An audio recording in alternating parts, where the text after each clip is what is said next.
perfect champagne cupcakes. So I hope they're good, bro. Next time, just ask. We'll be happy to give you the 6 cupcakes. Have a good one. I think we need to take a closer look at those selfies. We've got the pictures here. There they are. Beautiful. I'm sorry. This guy is out of his mind. This guy's either, I mean, I would assume he's super wasted right now. And who amongst us hasn't been so drunk that we needed junk food immediately? Although I think most of us wouldn't take it to the extreme of breaking and entering to get it. But the story actually has a really happy ending because in true Canadian fashion, he called to say he was sorry. Hey, TikTok, ask and you shall receive. Let's do some updates while my door gets fixed and I work on an order for tomorrow. So the big news is that our burglar gave us a call to the bakery.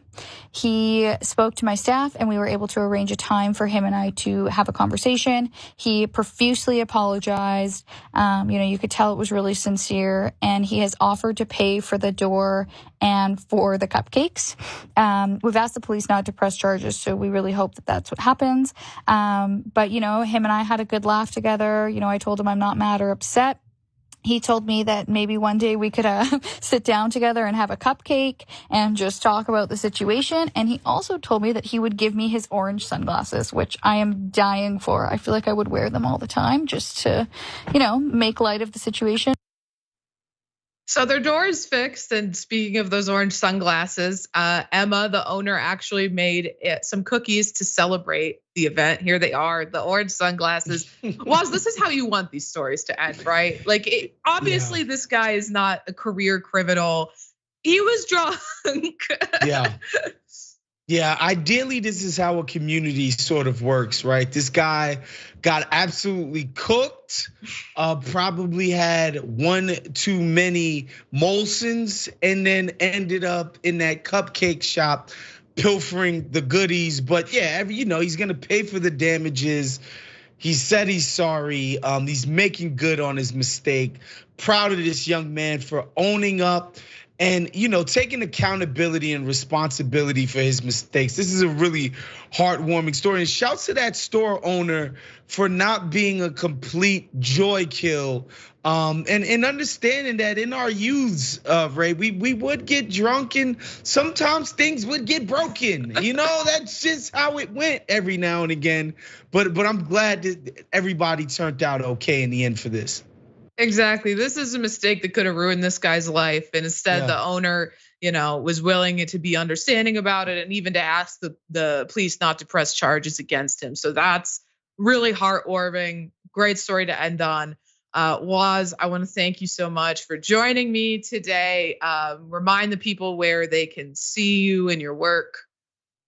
Yeah, of course. Make sure you check out theringer.com and all of our NBA coverage. We'll be covering the draft and free agency in the coming weeks. So if you have even a passing interest in the NBA, check us out on theringer.com. And then check me and Nando Vila out on the Woke Bros every single Friday, wherever you get your podcast. Woke Bros. All right. Well, thank you, Waz, and thank you all for watching today. I'll be back tomorrow with more watch lists. So we'll see you all then.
Turks, Jake Cougar, Epic Politics Man Michael Schur's here today.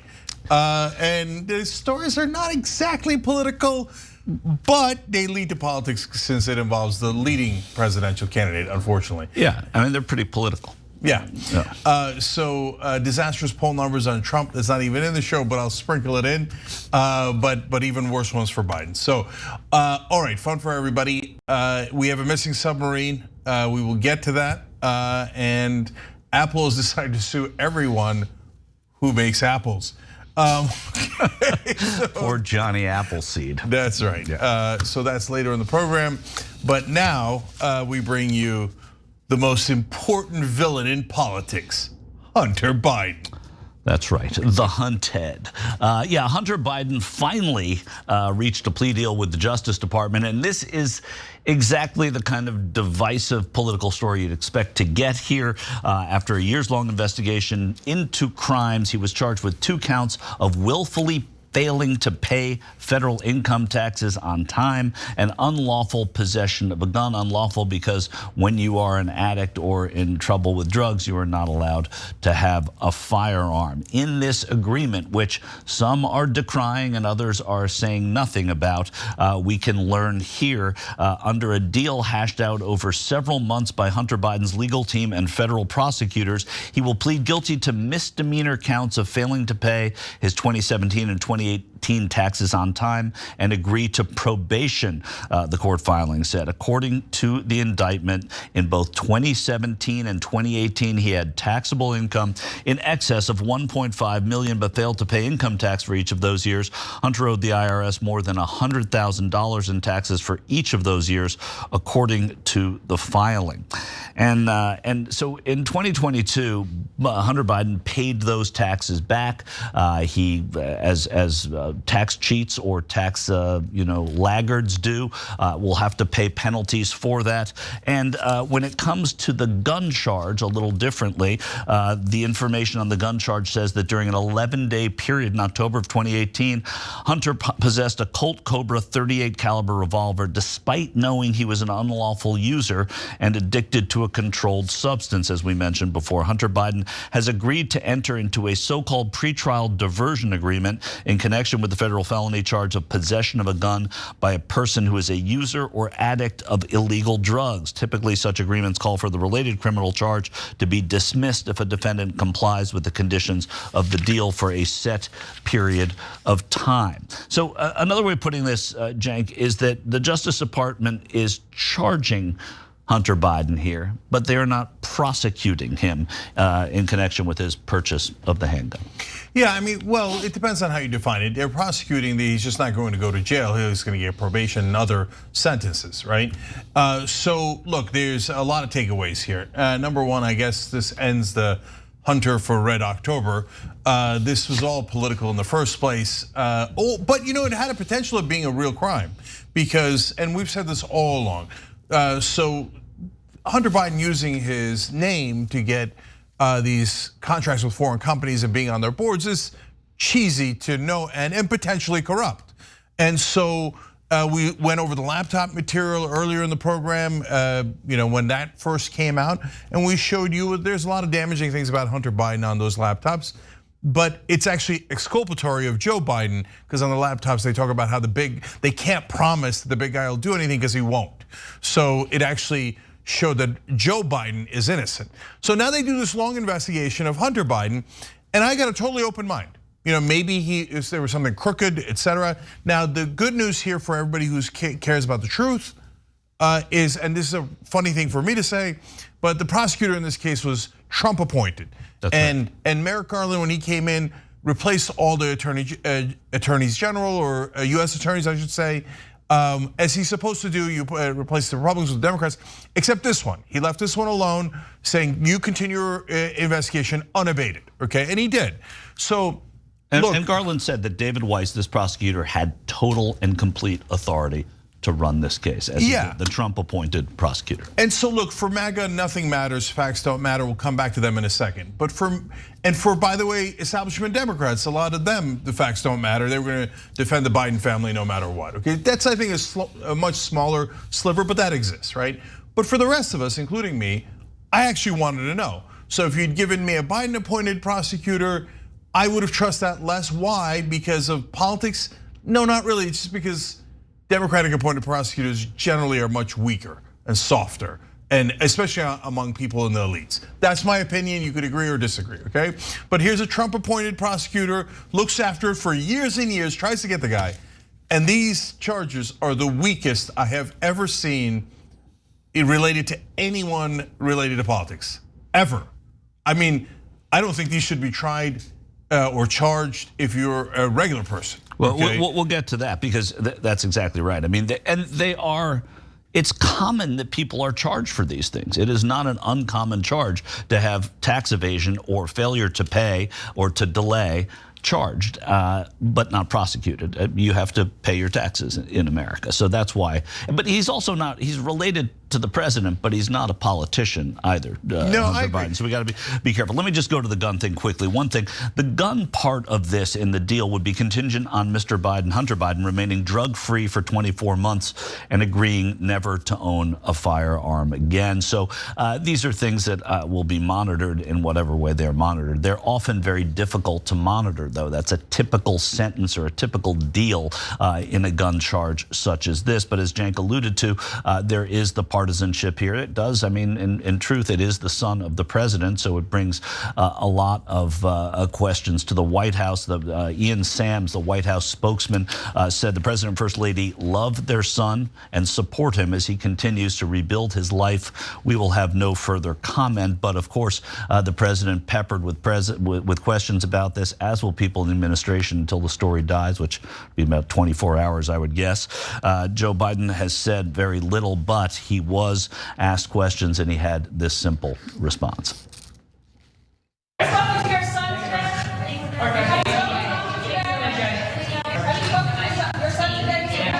I'm very proud of my son. And I mean, Cenk, that's the answer you'd expect, and that's probably the best one for him to give. Yeah, I don't know. Proud is the right word on today, but it's his son. Right. Whenever it's your son, it is what it is, and you're going to defend him, and I expect that. And so I'm not bothered by that. I expect Donald Trump to defend Don Jr. Well, that's probably less likely. Okay, if we're being honest, and you know it too. Right. Okay, so now look, guys, on the charges. Look, when Trump is charged, MAGA says it should be a bar so much higher than if it applied to a middle-class person. So for example, if you take the kind of top secret documents that Trump had, and you're a middle-class guy who, by the way, was in the military and got the documents because you were part of a classified mission, etc., and you took them home, and then they found out that you had them and you wouldn't give them back, you might be facing 10 to 20 years real prison time, like decades, right? And the Republicans say, yeah, I know, but Trump's one of the elites, and the elites need to be protected, and it's political if you go after him. So make sure the middle-class Marine guy goes to prison for as long as possible, but Trump never faces justice. In this case with Hunter Biden, again, I was super open to actual corruption charges, but it turns out he looked and looked and looked, and there weren't any. So he charges this crap? Like, okay, now this is the exact opposite standard. If you're middle class and you didn't pay your taxes for a while, and then you did, they're not gonna charge you. Exactly, Right? Yeah. Okay, and on the gun charge, you're middle class, you own a gun, but you didn't report that you were on X, Y, or Z when you filled out the forms. They're not gonna charge you. No prosecutor's gonna waste his time charging that stuff. In fact, that law exists, and that codicil to the law exists so that they can get people who are, for the example, white supremacists, organized white supremacists. They can get them on that gun charge because they know that they've been using drugs. If they can't get them on some other charge with their racism and bigotry and all of that, so they hold them on those charges originally. So this is very far-fetched. As a matter of fact, Andrew Weissman, former U.S. attorney, today saying about Hunter Biden, he said, putting it in context, first-time tax offenders like this rarely get prosecuted and even rarer to get jail time. And false gun applications, sadly, almost never get prosecuted or jail time. So this is, if anything, harsh, but not lenient. Yeah, look, it depends. Here's what it mainly depends on. If he had no evidence of corruption and he went with these weak-ass charges, then this is way overcharging. It's crazy. It's saying, okay, we're gonna get a Democrat's son just to call things even.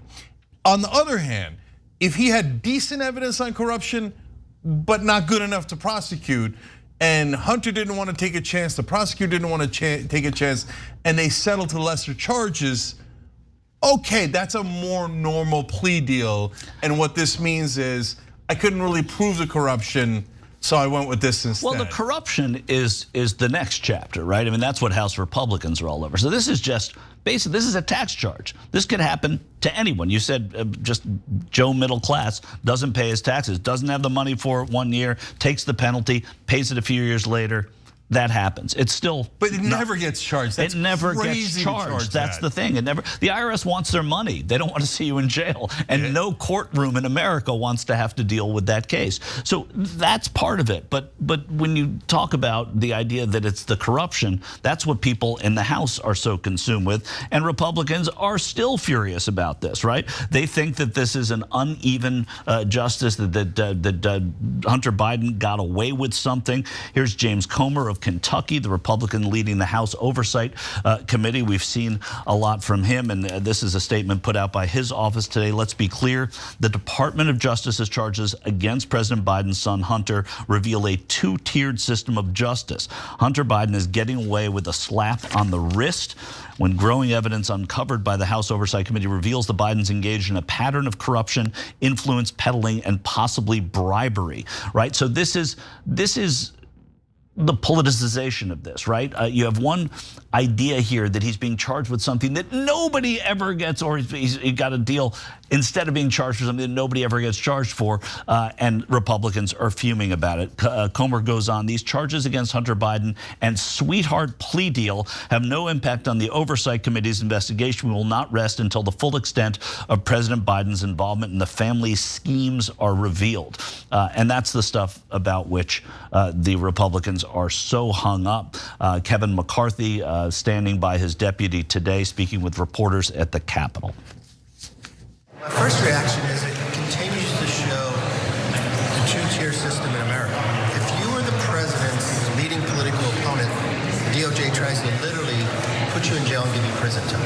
If If you are the president's son, you get a sweetheart deal.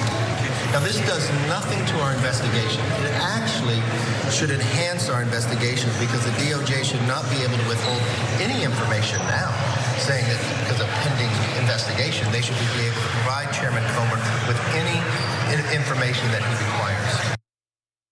Remember, this is a Trump-appointed prosecutor given total authority to go and do his own thing, total autonomy on this case by the Attorney General Merrick Garland, and that's what they came up with. And you have people saying this was very harsh, maybe because of that, but Republicans don't think it was harsh enough, Jay. Yeah, so look, I'm going to defend their politics, but rip their head off on policy, rhetorically, of course. So first on the hypocrisy issue, look, if this happened, for example, to Don Jr., what do you think Kevin McCarthy and the Republican reaction would be?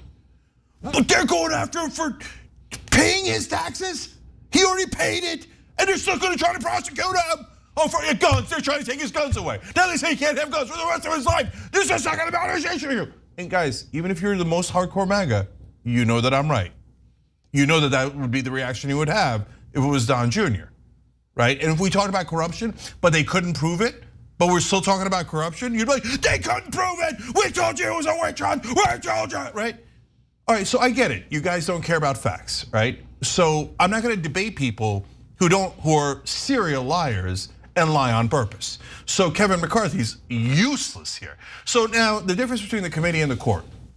So they're like, oh, we're going to pursue the corruption potential in the committees. Yeah, but Republicans are massive liars. I don't trust them at all. I think Hunter Biden might have been corrupt. I mean, look, guys, there's the bottom line of, did he do influence peddling? Without Joe Biden, because apparently, not apparently, we showed you, the laptop shows Joe Biden was not involved, okay? But did Hunter Biden peddle his influence as in, my last name is Biden and I'd like a seat on this Ukrainian gas company? Yeah, he definitely did that, right? And it's definitely not cool. And so I was genuinely curious, but is it a crime, right? Do you have evidence of money exchanging hands, maybe influencing Joe Biden? Then I would care a lot. And I'm not MAGA, I have total open mind on it. The guy, a Trump guy, looks and looks and looks and looks and doesn't find anything. So not a bunch of Yahoo liars on a committee are gonna pretend they found something? Right. No. Congress is for BS, the court system is for evidence. You had your shot in the court system and you came up with a donut. Zero. And not to mention that, going to your scenario with peddling his own name, you could be on that Ukrainian gas company board and say, let's get Hunter Biden. Let's not tell him we're getting him because he's Hunter Biden. He probably knows it intuitively. Let's go get him because his name's Hunter Biden. And it's not Hunter Biden saying, my dad's the vice president. So, I mean, it totally goes both ways. Before we break here, I want to talk about what Donald Trump himself had to say. And I should also add that Donald Jr. and Ivanka Trump, because Donald Trump's lawyer gave money to Cyrus Vance in New York in 2012, were able to get out of a charge that they were inflating numbers in the Trump Hotel building. So there are favors done all the time in the justice system, and that's one that you could take a look at. That was Kasowitz, his lawyer, giving $25,000 to Cyrus Vance at that time, the DA in New York, his campaign, so that they would not prosecute, well, presumably, so they would not prosecute Donald and Ivanka. Vance gave the money back, but they never did prosecute them because they were small charges like these were against Hunter Biden. The former president today took to Truth Social saying the Hunter-Joe Biden settlement is a massive cover-up. We're in all caps here, and full-scale election interference scam, the likes of which has never been seen in our country before. A traffic ticket, quotes, and Joe is all cleaned up and ready to go into the 2024 presidential election. And this as crooked DOJ state and city prosecutors, Marxists and communists all hit me from all sides, and he meant to say angles, but he wrote angels with bull blank, make America great again. So, of course, he's fired up about this. He's the one who's going to always politicize things. He thinks he's unfair. He's a martyr to the legal system. I think that he just glorified DOJ prosecutors there more than anyone else ever has. Angels riding on bulls. Yeah. Galloping in, okay. Okay, all right, last thing for me is, look, on the politics, why do I give the Republicans credit? Because they are always maximalist. They always take it turns out trumped up ridiculous nonsense charges against Hunter Biden, and you make it seem like it's the biggest thing on earth. And they're like, oh my God, the corruption. And people don't read the details of indictments, etc. Do they actually read the entire story or watch the whole video to make sure? A lot of you have, obviously, right? But a ton of people don't. They just see the headlines. And as long as the Republicans are screaming, he definitely did it, when the evidence shows he apparently didn't do it, they come out even. And then when Trump does something over the top and obviously illegal, they're like, he didn't do it. And then you see headlines, he didn't do it and he did do it, and it comes out relatively even. And so it's good politics, but understand, you should never trust a word that comes out of a Republican politician's mouth. They're all proven liars. The rest of that committee will be nothing but horse scrap, and I have no interest in it, and I will not listen to anything that they claim as evidence when all they do is make things up. When you go to court, whether it's Trump pretending he had evidence of fraud in the 2020 election, or Hunter Biden, or any of these stories, all of a sudden, the Republicans can't ever find any evidence. You know why? Because they were always lying. All right, we got to take a break. Speaking of always lying, Donald Trump. Now, he's on Bret Baier. He does this disastrous interview filled with lies and oftentimes hilarious lies. But the one time he told the truth, oh, that could be devastating. We'll share when we come back.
All right, back during the social break here. Let's go to members first. Jenk's left tricep to fury writes in.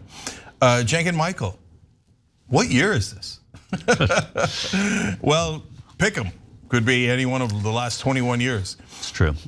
Mickey C, the silver-haired dragon writes in, but didn't Trump's year of avoiding paying taxes set a precedent?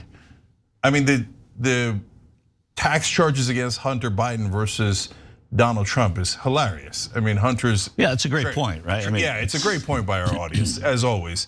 The charges against Hunter are minuscule. I can't find them with a microscope, right? The Trump ones are gigantic, right?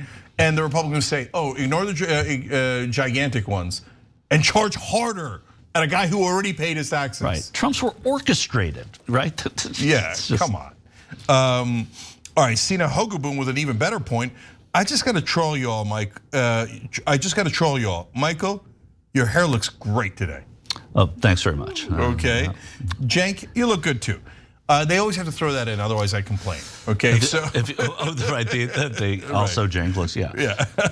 But it kind of minimizes my compliment, though. Yeah, I hear you. Okay, let's just keep the compliments clean and based on one person only, please. Okay, I'm kidding around. Thank you, Cena. Uriah Heep says, look at what happened to Edward Snowden and Chelsea Manning. Don't need to say any more.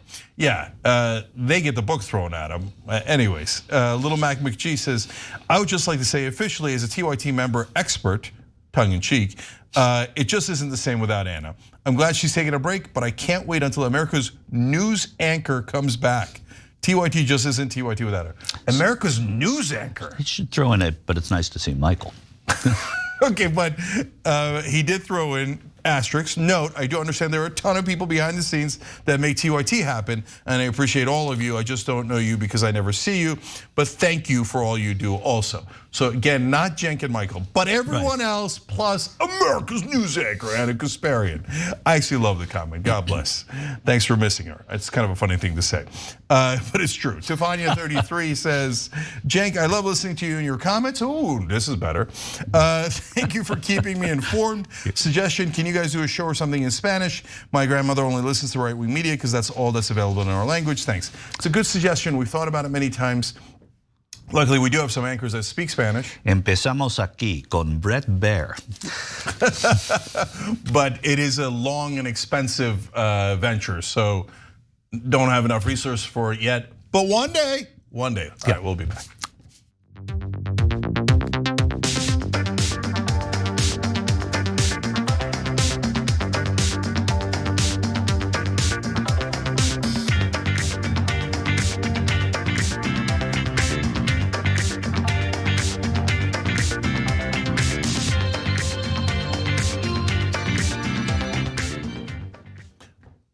All right, back on TYT, Cenk and Michael with you guys.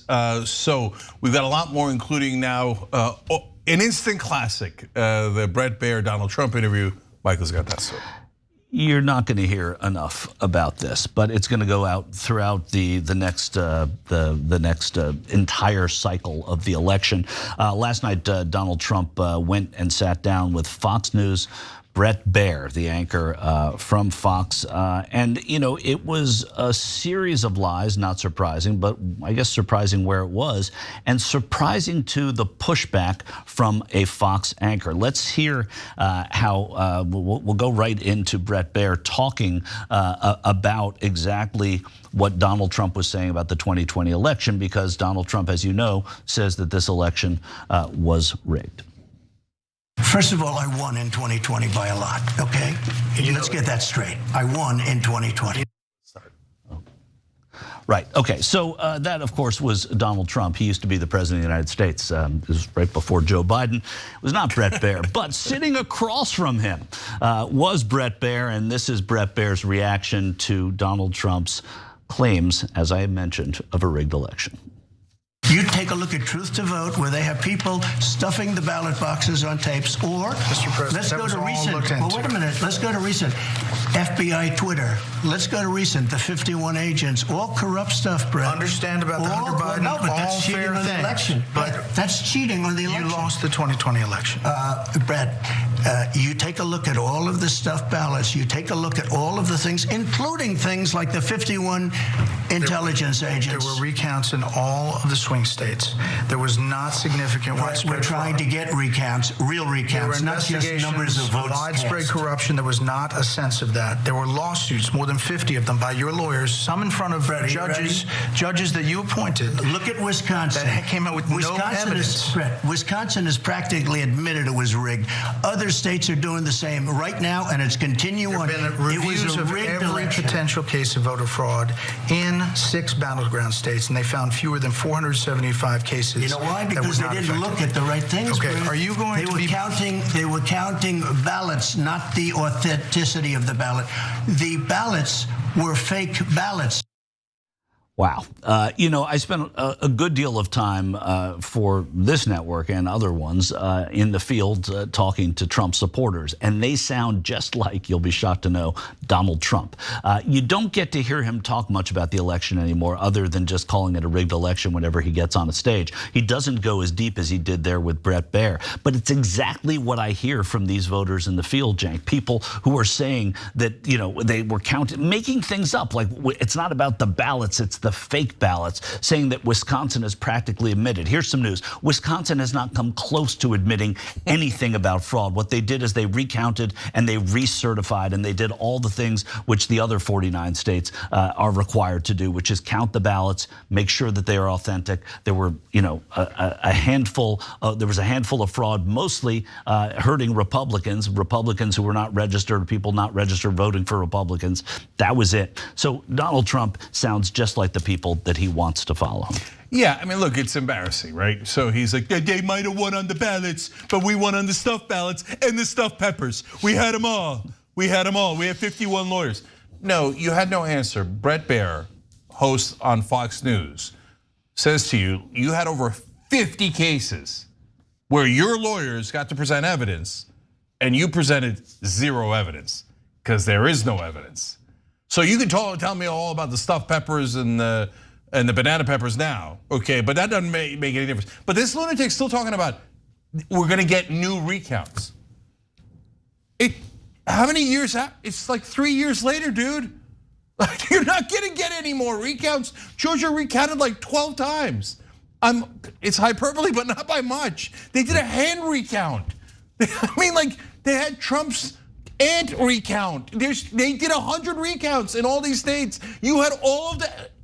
And what he says about Wisconsin that I just said is such a lie. They have not come close to admitting anything because there's nothing to admit. They gave the results of that election and Joe Biden won. I mean, it's astonishing. Trump has yet, Cenk, to be held accountable for this. We have not, and maybe he'll be held accountable in 2024. We have yet to see. Bret Baier is certainly going to be held accountable, but by I think unfortunately, by a lot of the people that support Donald Trump. But Bret Baier going to a Trump rally is going to be an interesting thing after this election. But one person, and it ties to a little bit of news today, that is being held accountable or possibly accountable is John Eastman. You'll recall he's the one who was a lawyer for the president, the former president at the time, and he tried to convince Mike Pence. He's the one who went in to try and convince the vice president at that time not to certify the election. Now it's John Eastman who has to sit before the California legal board to try and save his law license and save himself from being disbarred. John Eastman set to face disciplinary hearings starting today in Los Angeles. The counsel for the State Bar of California is asking the court to revoke Eastman's license to practice law in the state. Eastman faces 11 disciplinary charges. The disciplinary hearings before the state bar court seeking Eastman's disbarment are expected to last at least 8 days. The court will determine whether Eastman's conduct qualifies for recommendation of a suspension or revocation of his law license. The fate of Eastman's law license then falls into the hands of the California Supreme Court. So you have somebody at least answering for a little bit of this rigged election stuff, Jay. Yeah, well, look, I'm mixed on this case, and you might be surprised by that. So why am I mixed? So Eastman was one of the worst in this fake elector scam that I think was the real coup. So I think there's a case to be made that he should be charged criminally. But there's two buts there. Number one, they should all be charged. Peter Navarro, Steve Bannon, Donald Trump, all the people who took, Rudy Giuliani, that took part in the fake elector scheme. Actually, I'm not positive Giuliani did. They'd have to prove that in court, et cetera, right? So why are they going after Eastman, but they're not going after the guys who actually came up with the plot? He was in essence, the lawyer for the plot, right? Well, because going after them criminally, everybody's gonna cry. The Republicans are gonna cry, the MAGA's gonna cry, and then Christopher Wray, now the head of the FBI, is a Republican, and they were already crying about him, so now he says, well, we're not really gonna go after them on those charges. Now, Jack Smith, the special counsel, still might do it. So I think that it makes sense to go after them all on the actual case. This is taking away his law license. It's kind of it's very important to his life, obviously, but not a criminal charge, so it's a little bit different. Now, as a lawyer, I actually think he has the best argument out of all of those guys that I just named, because he gets to say, well, they asked me, how can I justify, this political position? And I gave him a legal theory. It was a tenuous one, and I said in the documents that it was tenuous. Well, let's go to the tenuousness. I mean, it was, you can't use the word trumped up anymore, but it was fabricated stuff that he was giving to the vice president of the United States, who is the only person who can certify a national election. So that goes against what any bar in any of the 50 states could possibly say, right? Yeah, so that to me is the key. If they have him saying something that is provably not true and he knows is not true, okay, which they might, because in one of the documents he says, basically there's a quote, near zero chance that he's right.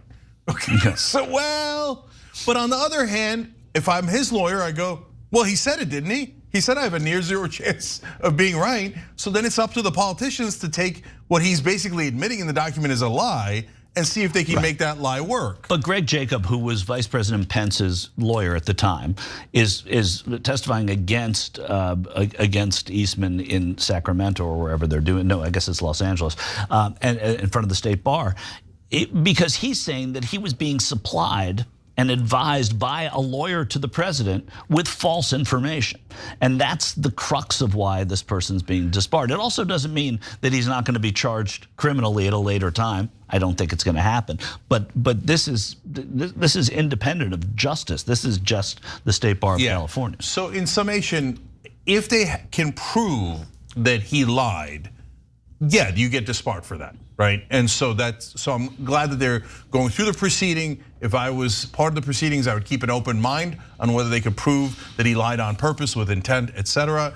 But really, instead of charging the lawyer for the criminal conspiracy, you should charge the guys who did the conspiracy in the first place, and that's Trump and Navarro, etc. But that's too, politically incorrect. So they're not going to do that. Instead, they're going to disbar him. And by the way, last thing on it, I thought well, I don't know, if we're disbarring this guy, can you disbar John Yoo, the guy who wrote the torture memos, also filled with lies, encouraging the politicians to break the law, which torture was against the law.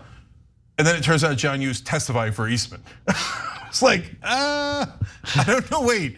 Does that help him make his case? Say, look, this guy's a criminal too, and he didn't get disbarred. I doubt that's what he's gonna say, but it's an interesting witness for the defense. Let's put it that way. Working against Eastman is the fact that he's got to go before the California bar and not, say, Oklahoma. But if Cenk is right and the lies start from the head down, well, the lies continue from the head down with Bret Baier interviewing Donald Trump last night. Trump talking about the classified documents that were found at Mar-a-Lago. The only way NARA could ever get this back, would be please, could we have it back? And they please, asked for that. Because they have no, they did ask for it. No, and they said, can you give the documents back? And we were talking. And then they said they went to DOJ to subpoena you to get them Which back. they've never done before. Right. But why not just hand them over then? Because I had boxes. I want to go through the boxes and get all my personal things out. I don't want to hand that over to NARA yet. And I was very busy, as you've sort of seen. Yeah, but according to the indictment, you then tell this aide to move to other locations after telling your lawyers to say you'd fully complied with the subpoena when you hadn't. But before I send boxes over, I have to take all of my things out. These boxes were interspersed with all sorts of things. Interspersed with all sorts of things, Jake. Oh boy. Okay, that's awesome. Ladies and gentlemen, we got him.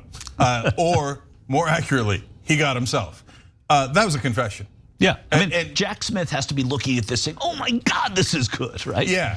No, if you're not a lawyer, you might be thinking, well, I don't know, it sounds like one of his normal BS excuses. He wanted to get to send the documents later because he's worried about his golf pants that were in there, right? But no, wait, this is not about that. He's going to go to court and there's a very specific charge against him, and he just admitted to the specifics of those charges. So he said, he admitted that he had the classified documents, already mental. We know that he had them, right? But you shouldn't admit that. You should have your lawyer go, oh, he didn't know they were classified. He didn't know, he thought maybe they were all golf pants. There's like a million excuses you could have unless the moron client admits on national TV. But that's the small part. The large part is, yeah, I didn't give him back. Oh my God, you just admitted it. That's a full-blown confession. No, your lawyer could have done 1,000 things to prevent you from admitting that you purposely, with intent, did not give back the documents. Your weakest defense is, well, I had a good reason for breaking the law. I had a good reason for not returning it according to the law when I was supposed to return it. But there's a legal subpoena that you, even putting aside the records and how important the documents were, there's a subpoena saying, give us those documents. You must legally give them to us. And he says it's never been done before. Right? Yeah. So all he does when he's on the campaign trail is saying nobody's ever done anything like this before. But when it's being done to him, totally different, right? Yeah. And Baier says that doesn't matter. That doesn't matter. Yeah. So there's some other charges that he's charged with that he didn't directly confess to there, but a whole heap of them, including obstruction of justice, now is going to be incredibly simple to prove. So, but look, you can't fix stupid. They used to have this thing with David Letterman at the end of the clips about his show. It would say, there's no off switch on genius, right? I always thought it was a little unbearable, but okay. With Trump, there's no off switch on idiot. Okay, so he just goes up, verbal diarrhea, I did it. And you wonder why lawyers keep quitting on this guy. Can you imagine if you were representing this guy and your client goes on TV and does this? I mean, it's incredible. He couldn't find a lawyer in Florida, you'll recall, last week for the arraignment itself. He couldn't find a Florida attorney, and this is exactly why, because he just goes out there. He continued, of course, and what he always does is compare himself to others. The unfair treatment he's getting, like a 7-year-old in the schoolyard. Here he's talking about the documents found at Mar-a-Lago, comparing them to the documents found at President Biden's home. Everything was declassified because I had the right to declassify. You want to talk about a mess? Take a look at Biden, where he's got 1,850 boxes. He has boxes stored in Chinatown in D.C. He has boxes stored at Penn Center, and he has boxes under his Corvette and around his Corvette sitting in a garage for years where it was very seriously classified. Obama had it, Nixon had it, Carter had it, the Bushes had it. These are super sensitive national security documents. I'm sure you'll see real super sensitive that Biden has, because Biden has far more than anybody's ever kept. And he turned them over when asked. No, he didn't. He still hasn't given the 1,850 boxes that's stored at the University of Delaware. In fact, they're fighting them in court, and they're fighting them. And but he opened up for them to look at. Excuse me, the boxes from Chinatown, he didn't turn them over. He sent them up to his lawyer in Boston to look at before they handed them over. And there are special counsel that's looking at that, and we'll see what comes out of it. But I do want to just end with this. I don't want to dwell. Man, he really hates China. Everything that he can blame on China, anytime he can stick China in there, he does it. But of course, a lot of what he just said, Cenk, is not true. No, not at all. So look, at least he didn't say it this time. 2 different times, and nobody even notes it anymore because everybody knows that Donald Trump is so over the top racist. It's not even an issue. The last 2 times he talked about the so-called boxes in Chinatown, he was like, and they don't even speak English there in Chinatown. That's absurd. Of course, Chinese Americans speak English, you moron, you bigoted fool. But okay, let's get back to the documents. So he says the 1,850 boxes, not true. Of course, right? Also not true that they don't speak English in Chinatown. Everything he says is not true. But the most important part of his lies there is Biden and Pence, when all this document stuff happened, went and on their own decided, hey, look, there's documents that we've sent to official places. That's some of which Trump mentions there, but he doesn't mention, no, they're guarded and they're official and they're supposed to be there, right? But they found some that weren't, including Pence, but they found it themselves. They did the search. And then they said, then they voluntarily handed them over. They weren't asked to hand, they just said, hey, look, we did a search and we found some too, and here, we're sending them back to you. That is not a little different, that's massively different than the crime that Trump just admitted, which is the government says, hey, you have not like mementos and stuff that those other guys found. You have the biggest top secrets we have, including our nuclear secrets, our defenses, in a best case scenario, lying around Mar-a-Lago in a ballroom anybody can walk into, right? Give them back. And he goes, no, I'm not going to. I'm gonna look for my golf pants. I think he wasn't looking for his golf pants. I think he was looking for a giant check from a foreign country. But certainly waiting for it. And even if he wasn't, the fact that he could have been is unbelievable. And it's like, if you find a wallet and you turn it in, you've done the right thing. For a while, you had that wallet and you shouldn't have had it. Perhaps it was somebody else's. I don't know. But that's what the argument Trump's making here. And then finally, there was this recording of Donald Trump waving a top secret document around. This is what the former president had said, Bret Baier. According to the indictment, you were here at Bedminster on July 21st, 2021, after you're no longer president, and you were recorded saying that you had a document detailing a plan of attack on another country that was prepared by the US military for you when you were president. The Iran attack plan, you remember that? Ready? You were recorded. It wasn't a document. Okay. I had lots of paper. I had copies of newspaper articles. I had copies of magazines. I know. This had is copies of specifically a everything. quote. You're quoted on the recording saying the document was secret, adding that you could have declassified it while you were president, but, quote, now I can't. You know this is still secret, highly confidential. And the indictment cites the recording and the testimony from people in the room saying you showed it to people there that day. So you say on this on tape It says just the opposite. that you can't And let me declassify it, just so tell you, why have it? is When what I the question said is. when I said that I couldn't declassify it now, that's because I wasn't president. I never made any bones about that. When I'm not president, I can't declassify. And that's what you said. You didn't I said declassify it. I said no. I said I couldn't. I could have but that wasn't a declassified it. document, Bret. There was no document. That was a massive amount of papers and everything else talking about Iran and other things. And it may have been held up or may not, but that was not a document. I didn't have a document per se. There was no document. I was holding up papers. They were not documents. Donald Trump is desperate here. And again, Cenk, I think this is Exhibit B in Jack Smith's repertoire. 100%. Look, the one he was most dead to rights on is the one that they're talking about here, because he's on tape saying, here's a secret document that's highly classified. Now he's saying, it wasn't a document and it wasn't highly classified. It was newspapers or other papers.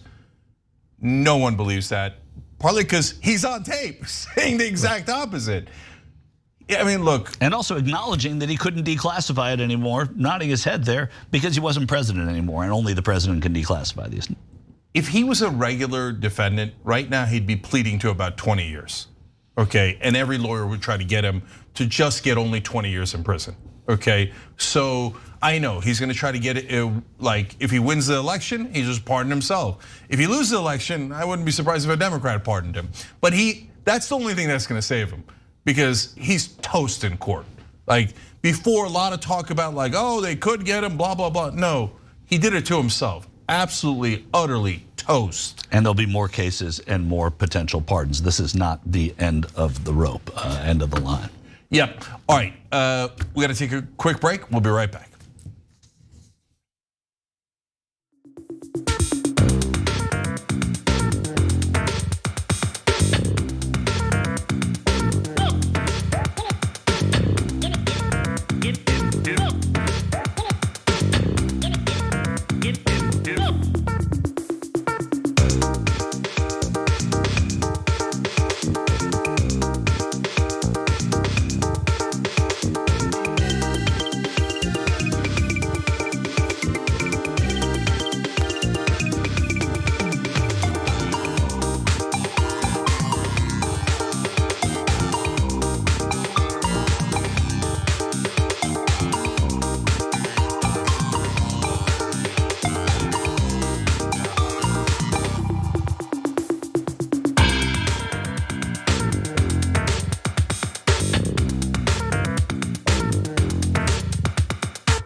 All right, back on TYT social break here. Let's go to members as usual. Gabby Marita writes in, yay, it's Michael Schur.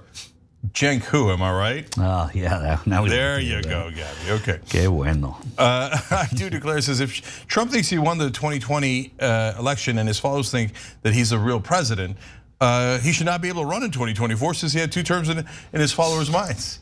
Unique argument. Hadn't thought of that. Exactly. Okay. Code of the Constitution. Yeah, that's right. You know what? Let's see if we can get somebody to ask that question. That's going to be his answer is going to be hilarious. We've asked it at a rally. At a rally, you know, someone will say he's the president now. Biden's an actor. Oh, really? Well, then he can't run again. Yeah, I love it. Okay. Not Dweezil, aka Tailwagon Dragon says, dig up the 10-foot coffin a bit at Badminster Golf. Badminster's hilarious. It's loaded with stuff, so a big box for 18 by 12 cremation box. Need Josh Gates and some litigators. Look, I don't know. I don't know about the coffin, but it's a fun theory. Now. And Aaron Parker writes in, I'm almost out of time on YouTube membership. A full year's membership, thanks TYT. Cenk, I love it when you start yelling because I know you're giving us the truth. Thank you, Aaron, I appreciate that. And that's the God's honest truth. We'll be back.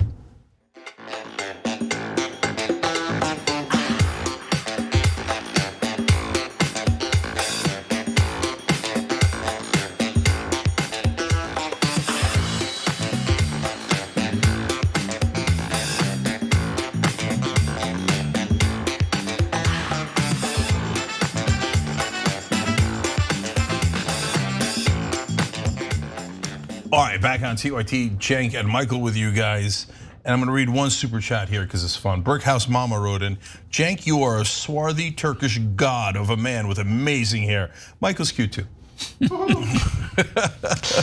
Right, I was shooting for a swarthy Turkish guy and I didn't get it. Well, yeah, better luck next time. I'll settle for cute.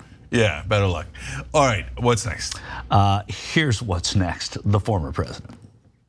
We put people in that were great, and we put people in that weren't. I now know Washington probably better than anybody. I know the good ones and the bad ones, and we will have really great, strong people. I already know who they are, but we will have really great, strong people. Okay, in 2016 you said that. I'm going to surround myself with only the best and most serious people. Yeah, and you know, while I was prepping for this, I was thinking about some of the people in the administration. Bret Baier, we'll hear from him in a second, talking about some of the ones that are running against him and others. But Tom Price at HHS had to resign, took $900,000. Scott Pruitt, all kinds of travel and other, he had to resign, travel and other violations. Michael Flynn, we know, he pleaded guilty to lying, had to be pardoned. Paul Manafort, Rick Gates, Rob Porter worked in the White House, had abused ex-wives and had to leave the White House. George Papadopoulos, Wilbur Ross, who had fraud, millions of dollars of fraud in business outside the White House, still answering for it. Steve Bannon, we didn't even get to. Bill Shine, who was at Fox News and at the time when all of those sexual harassment allegations were there. The list just goes on, and Bret Baier has more. Your Vice President, Mike Pence, is running against you. Yeah. Your Ambassador to the United Nations, Nikki Haley, she's running against you. Your former Secretary of State, Mike Pompeo, said he's not supporting you. You mentioned National Security Advisor John Bolton.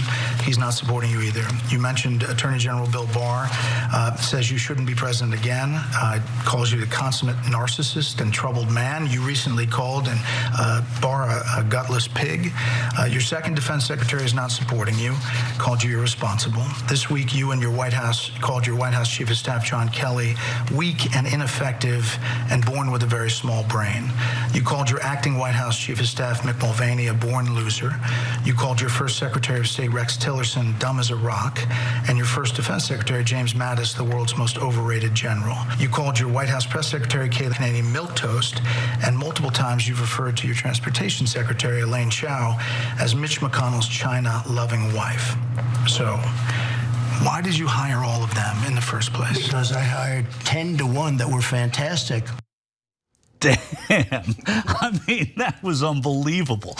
He just went through a list of people, and actually some of the people in there were probably the finest people that in his administration. I mean, wow. Yeah, so look, I've been saying this for years, if you were going to hire the greatest people, why did you hire all these people that you now call losers? I started saying that about a year into his administration because he'd already fired so many people. And after he fires them, he's like, "Dad, there's a pig rolling in mud. I hate him. Tiny little brain," right? Well, then why'd you hire the tiny little brain guy? Like what you couldn't tell in the job interview? What does that make you? I guess that makes you a tinier little brain, isn't it? Okay, so, and this is the guy who said, "I'm amazing at business. I'm the best manager. I'm the best manager." Do you look like the best manager? I mean, that's unreal. Look, from time to time, you'll have things that go sideways. It happens, right? It happens in other administrations too, and you gotta let go of some people. This is unlike any other administration. I've been covering politics now, unfortunately, for a quarter of a century, okay? And I've gone through all these different administrations, and they had their little hiccups here and there. Look, things with Trump are so crazy that any one of these would have been the biggest scandal in another administration. If Barack Obama had a giant falling out with Eric Holder, his attorney general, and they called him a pig afterwards. And Holder said Obama's like a petulant child and definitely broke the law. I mean, it would be heads exploding. People would talk about that for decades. But with Trump, there's dozens and dozens of these. So which one do you keep up with? No, there's no way around it. There's no either. Even by his own standards, Trump is the world's worst manager. I mean, there's no question about that. And also, you wouldn't have a president before Trump saying that he only has the best people, right? I mean, they don't talk about it. They just go ahead and they do the business of the country. Bret Baier went on, or it wasn't Bret Baier who went on. So you talked about his management skills and Trump's management skills. So too did Chris Christie, a former friend, a former enemy, then a former friend, and now an opponent in the 2024 Republican primary. Here's Chris Christie. Well, look, Jake, I stood on the stage in 2016 and heard Donald Trump say he would only hire the very, very best people and he would know how to manage them. But think about what happens here. Here's what he says about Rex Tillerson when he gets in. He says he's the embodiment of the American dream, former CEO of ExxonMobil. He said when he left, here's what he said about him. He's dumb as a rock and lazy as hell. About General Mattis, 4-star General Mad Dog Mattis, he said he was our very best general and that he was the closest thing we had to Patton. When he left, he said he was the most overrated general in American history. Now look, either Donald Trump, if you believe what he said when they left, that means he didn't pick the very best people and doesn't know how to pick personnel. If you believe what he said at the beginning, the great stuff, then this guy is the worst manager in the history of the American presidency. Who rates generals? That's what I want to know. Where are they being overrated, these generals? Again, I mean, this is Chris Christie, who knows him pretty well, talking about exactly what we're talking about. Yeah, no, I'm in a fantasy armed forces league. And, right. Yeah, and I had Mattis in the second round, but when Trump hyped him up, I had to panic and I got him in the wrap in the first round. Right, well, I got Petraeus and it killed me. Well, I don't blame you. Okay, so listen, guys. On Chris Christie, he starts the talking points. This is a new thing, okay? So that was before the Bret Baier interview. So, and look, let's be honest. Mainstream media and Chris Christie are tag teaming. Not mainstream media, corporate media, because right-wing media is also involved, okay? They're all tag teaming against Trump. Let's keep it real. And now they're finally saying the things they should have said years ago, right? But Chris Christie was his lapdog earlier, like, slobbering around on the set behind him when he was running in 2016 and was bitter that he didn't get picked in the administration, et cetera, et cetera. So I'm giving you all of the context. But, and Chris Christie is put up by corporate donors, et cetera. All of the context and being super fair and honest about it. Now, having said that, Christie's actually tough. So he goes, I don't know why these idiots aren't saying it. Hey, he fired everyone. And then he called them idiots afterwards. So who's the idiot who hired him, right? It's such an obvious point, and like I said, we've been making it on the Young Turks for now maybe 5 years straight at least, right? But once Christie says it, it then cascades throughout the media and eventually gets to Baier asking Trump about it. and then he looks bad, and he looks bad in front of a Fox News audience. Look, I think Chris Christie now has gone from 0 to a little bit of a chance because he's the only one who's actually fighting Trump. Well, people are saying he's the only Republican in the race, like clear, old-fashioned Republican, or old-fashioned by meaning 2014. And so I think that's what can help him. Clearly, he's a complicated guy in the way he's perceived. Also, the way he's running. He's going after Ron DeSantis harder than he's going after Trump. But to what you were saying, Cenk, is all you have to do is say something about Trump, and it makes these ripples, and everybody's paying attention to it. So that's why people are paying attention to Chris Christie. For his part, Baier was saying that this was all happening. Trump is saying the only reason that people are actually going after him now is to make money. He cited Alyssa Farah joining the View, the television show, and Bill Barr writing a book. Again, it's kind of weak sauce. He also, Bret Baier pointed out a tweet from DeSantis PAC spokesman Steve Cortes after Trump posted about John Kelly. Cortes said, very serious question, who would work for Trump? Goes to what we were saying about who would represent Trump, right? If he wins, what people of gravity and substance would volunteer to work for his administration, knowing how viciously he's attacked nearly all his former senior staffers? He's spelled viciously like viscously. Again, we have angel and angle, some spelling issues in the former administration. But, he's saying that Trump said, well, I didn't give Cortes what he wanted, so he jumped ship. Again, you're seeing these Trump excusing this, but real points being made. Who would honestly work in a Trump administration? Well, we know who would. Yeah, he's going to pick like goons and mafiosos, et cetera, because no real person now is going to volunteer for this. I mean, for so long they were like lambs to the slaughter. They'd all go in thinking, oh, no, I know he looks crazy in public, but privately he's probably a genius. And then they get in and they're like, oh my God, he's worse than he is in public. Total, utter lunatic. And they'd run with their hair on fire, and yet everybody, but back when he was president, they wanted that power and fame. That's the one thing I'll agree with Trump on. All those people that are now all over TV saying, oh yeah, I had my problems with Trump. No, you didn't. When he was president, you loved it and you milked it for power and fame and money. And that happens in every administration too. People who worked in the Bush administration wrote books that were critical of Bush. People who worked in the Carter administration, same thing. That's what happens. I cut you off, but I think before we leave this, we should give 25 seconds to Bret Baier and what it means that he gave this interview, what it says about Fox. It was a pretty brave interview within his building, more than it was in the world. He did what he should do. Journalists should push back against the truth on Trump. It's never too late to start, and he did it. Yeah, and I gotta say, I thought Trump was more respectful of Baier than he was of Caitlin Collins. And it might have to do with the fact that he was on Fox, and it might have to do with the fact that he's a white male, right? As opposed to Caitlin Collins, who's a woman, and he loves cutting women off. He tried to cut off Baier a couple of times, but he backed off and let Baier say these long and damaging questions against him. But yes, look, I don't think that the news people on Fox News are straight news people. I think they're still involved in propaganda for the Republican Party. And he did say throughout the interview, oh, your defenses are fair, right? Yeah. So I mean, he's not a hero, but he did something we don't see people do. Yeah, and I think that's important. No, but that's a long wind up to, I'll take it. Yeah. And that's a lot better than almost everyone else on Fox News. And he asked them some really hard questions that Trump had terrible answers for. So credit where credit is due. And in this case, Bret Baier earned. Yeah, our friend Jim Avila, who Cenk and I know, wrote a piece today in Barrett's News Service about just that. People, the journalists that should push back. It's Jim Avila, ABC, Twitter. I urge you to do it, not just because he's a friend, but it's a great article about it. Yeah, okay, we are out of time, but that submarine story. Yeah. Oh well, okay, so we gotta go. Sorry, we got a great hour coming up for you guys, and maybe we'll come back to it in the post game. But Andrew Tate, the charges are against him or have been revealed. We're gonna talk about that when we return. Thank you, Michael, appreciate it. Thanks. We'll be right back.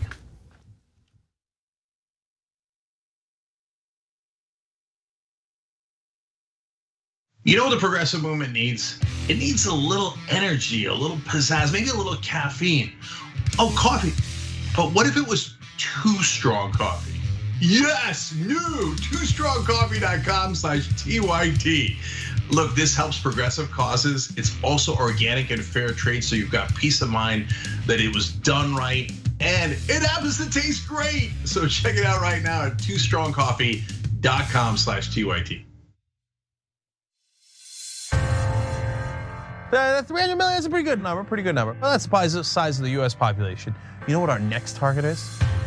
The size of the entire world. We just crossed 5 billion views on YouTube. I mean, imagine 10 years ago thinking one day. We looked at you like, are you nuts? Young Turks has just passed another milestone. 25 billion lifetime views. Damn. All right, lots of comments. You guys are the best. I'm gonna read a few comments from our members. Mr. Methuselah says on YouTube, super chat, thanks for all the important work you do for TYT for the movement. Do you know who had the first super chat when I got back from vacation? You won't be surprised to find out. Billy B. Taylor. What do you know? Billy says, rejoice, for Dragon Daddy has returned. This question sent to us by Izzy Sanchez Jr. Is it me or is Meghan McCain talking as fast as Ben Shapiro? Is that the way the right tries to look smart and intellectual? Well, yes. Michael Nathan writes it on Twitter. Did Anna choose Cenk's outfit today? I'm sure it wasn't Cenk himself. Man Bun Cenk and Skinny Jeans says, so now Anna has pointed out, okay, that's his handle. T. Joyce, 1971, saying Donald Trump is good at pulling out of things, NAFTA, the Iran deal, NATO. It's just too bad Fred Trump didn't.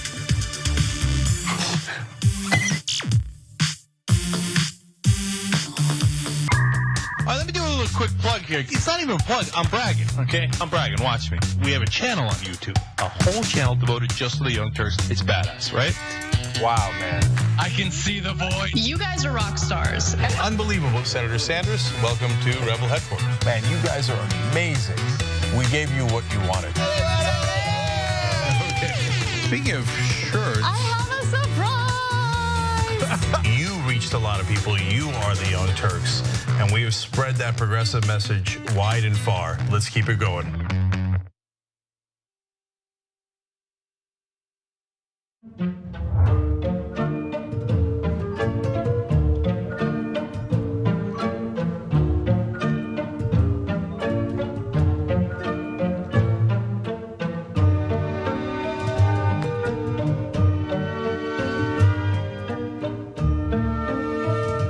Here's what we do. We go beyond the headline. We are willing to engage in transparent conversations with those who do not think like me.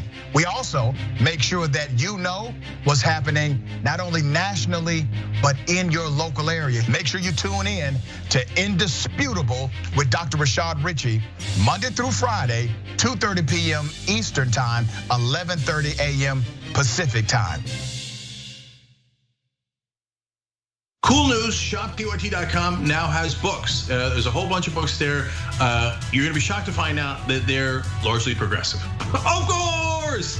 Ryan Grimm's book, We've Got People, is there. It's a fantastic story from Jesse Jackson to Bernie Sanders to AOC that explains the progressive movement probably better than any book I've ever read.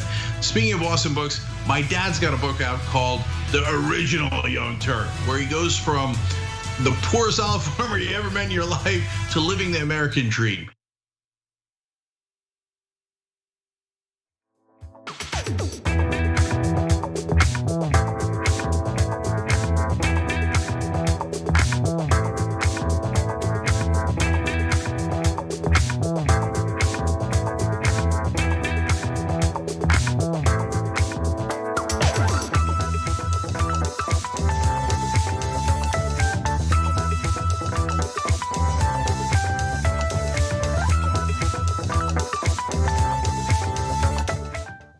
All right, back on TYT, Cenk Uygur and Ravana with you guys. Ravana is on Rebel Headquarters, just check that out. And she's got some news for us, including welcome news about Andrew Tate potentially going to jail. Yep, he's been indicted, so I need everybody to go ahead and watch this video. Disgraced influencer Andrew Tate has been indicted and will face charges of rape, human trafficking, and forming a criminal gang to sexually exploit women. According to Romanian officials, 3 others will also be charged in connection to human trafficking, including Andrew's brother Tristan. A spokesperson for the Tate brothers confirmed their indictment to NBC News. Both brothers deny all allegations. Finally, Andrew Tate has been officially indicted for assaulting and abusing numerous women. Tate and his brother Tristan will now have to face trial for their crime. So let's get into some of the details about that indictment. From The Guardian, the Tate brothers are accused of luring the women to Romania before exercising acts of physical violence and mental coercion, according to a translation of a statement from Romania's Directorate for Investigating Organized Crime and Terrorism. The alleged victims were later taken to buildings in Ilfov County in Romania, where they were intimidated, placed under constant surveillance, and forced into debt, according to the statement. The defendants then allegedly forced the women to produce pornographic content, which was shared on social media. Prosecutors in Romania have charged Andrew with raping one of the alleged victims, while Tristan has been charged with instigating others to violence. The BBC said a Romanian judge had 60 days to inspect the case and that the trial would likely take years. No start date for the proceedings was announced. And of course, in true Andrew Tate fashion, he immediately took to the internet and his legion of incels to desperately try to spin the story in his favor. He posted this tweet in regards to his indictment that says, "I'm sure this case has absolutely nothing to do with stealing my wealth, despite the fact that he's currently under investigation for tax fraud, along with everything else. So that wealth that he has might not even be lawfully his in the first place." He also posted a long video compilation with the various allegations of abuse against soccer star Cristiano Ronaldo, as well as Neymar, Johnny Depp. So this was the caption from that video. It says, "Men, this isn't about me. This isn't about whether you like me or not. This is about all of us. Today it's me, tomorrow it's you. Nobody is safe from these lies," although I think that most people who are not the perpetrators of human trafficking are safe from being indicted for human trafficking. Now, the problem for Andrew Tate specifically is that he's on camera admitting to doing all of these crimes. Here we have some voice memos that he sent to a woman who he sexually abused, and I want to give a warning now that they are particularly difficult to listen to. Am I a bad person? Because the more you didn't like it, the more I enjoyed it. I loved how much you hated it. Turned me on. Why am I like that? Why? I am one of the most dangerous men on this planet. Sometimes you forget exactly how lucky you were to get by me. Would you rather me pin you down and make you do things you didn't like? Or would you rather you didn't like that I was thinking I can do whatever I want to? That's what it is. I'm the smartest person on this planet. Are you seriously so offended I strangled you a little bit? You didn't pass out. Chill the out. Jesus Christ. I thought you were cool. What's wrong with you? Another case against Andrew Tate that you should probably know about is coming out of the UK.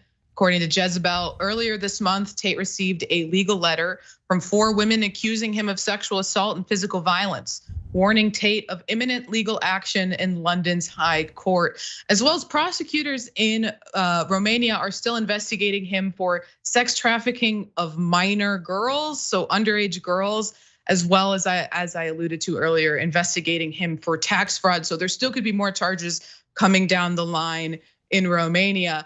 Cenk and Andrew Tate continuously told everybody that these charges were never gonna happen, and here they finally are.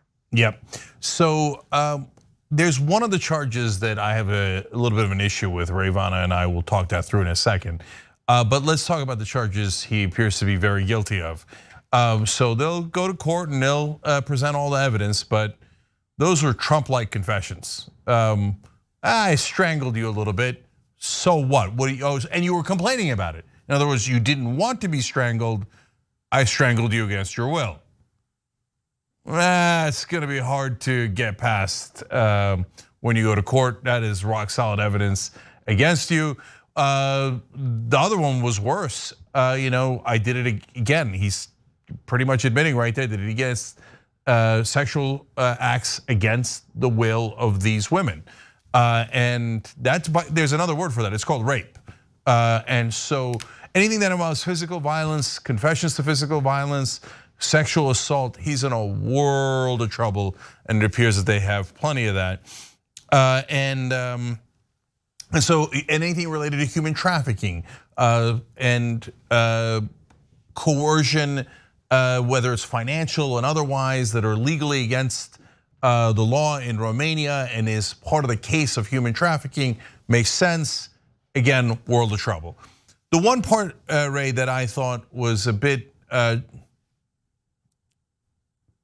questionable, and then let's talk through whether it's questionable or not, is mental coercion. Because a lot of things could be considered mental coercion, and usually in a normal relationship, there's plenty of lying back and forth, both men, women, etc. And where do we draw the line on mental coercion? That one I'm a little uncomfortable with.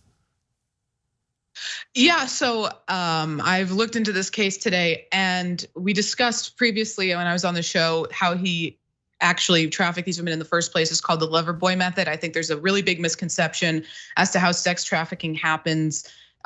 It's typically not someone being snatched off the street by a stranger. In fact, that accounts for less than 1% of the cases. Almost all sex trafficking is perpetrated by somebody that the victim knows.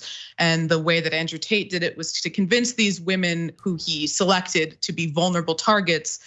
He convinced them that he was in love with them, gained their trust and brought them to Romania after convincing them that they were gonna be in a relationship with him. And then his intent was to force them into to be sex trafficked afterwards. That is not what they mean by the mental coercion. The mental coercion that they are discussing in this indictment against him is him beating other women in front of these women, threats of that nature. It's actually not the manner in which he brought them over to sex traffic them, but the way that he manipulated them not to leave throughout the sex trafficking. Anything other than the actual physical violence is encompassed by the coercion, the mental coercion. Yeah, okay, that is such an important clarification. And we had this discussion in the production meeting, and Ray looked into it more. I'm theoretically a lawyer, but Ron is actually going to become an actual lawyer. And so to me, what I was saying in the production meeting is, if he's saying like, oh, I love you, and that's how he tricks them, then a lot of dudes are going to prison, right? But listen to her clarification. That is really important. That is not what this is, right? Now, if it's the legal standard for mental coercion in Romania is, I beat people in front of you and imply that I'm going to beat you as well. Okay, yeah, that's what I would call that here in American law is assault, because assault is both actually attacking someone and putting them in fear that you are going to attack them by saying it or exhibiting other actions. And that's what it seems like is the equivalent of mental coercion in that case. Does that make sense, Ray? Yeah, it's along those lines. I will say though, it's really shocking and fortunate that he's actually being prosecuted by the Romanian government, because they've gotten a lot of attacks from organizations that try to address sex trafficking as a country that has had really lax laws on sex trafficking. In fact, Andrew Tate bragged on camera that he moved to Romania because it had significantly laxer rape laws. So it's massive that this is even moving forward, although it's going to take years for this prosecution to actually occur. At least things are changing in that country as far as their treatment towards women. Yeah, I'm gonna say one last thing here. Look, it's not that the right wing is being targeted. It's that the right wing thought they were above the law. That's why both Trump and Tate would admit to shockingly illegal things, because they thought, what do you mean, we're white right wingers? No one's ever gonna prosecute us.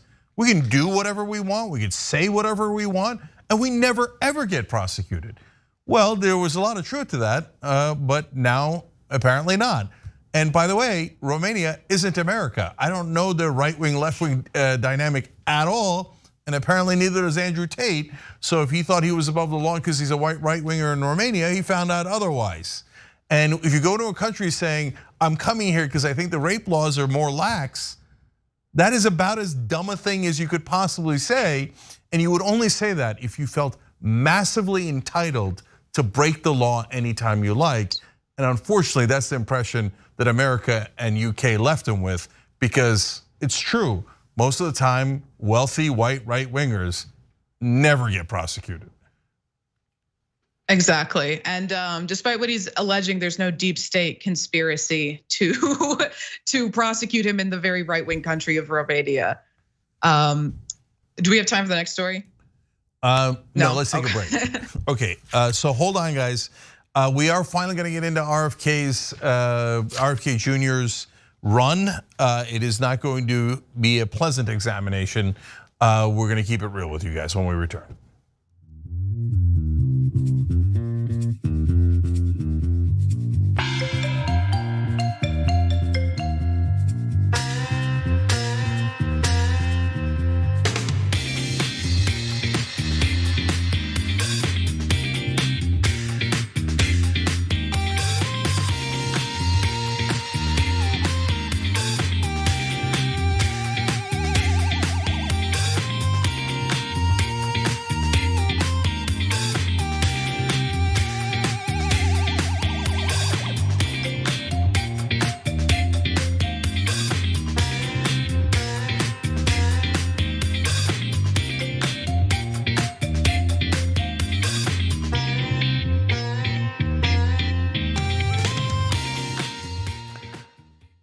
All right, back on TYT during the social break here. Pawns Gambit writes in on YouTube Super Chat. Hi, Cenk. If what you need is money and volunteers to get TYT en Espanol going, just sound alarm and we'll come through. People like my mother really need this content. By the way, you both have great hair. Okay, thank you, appreciate it.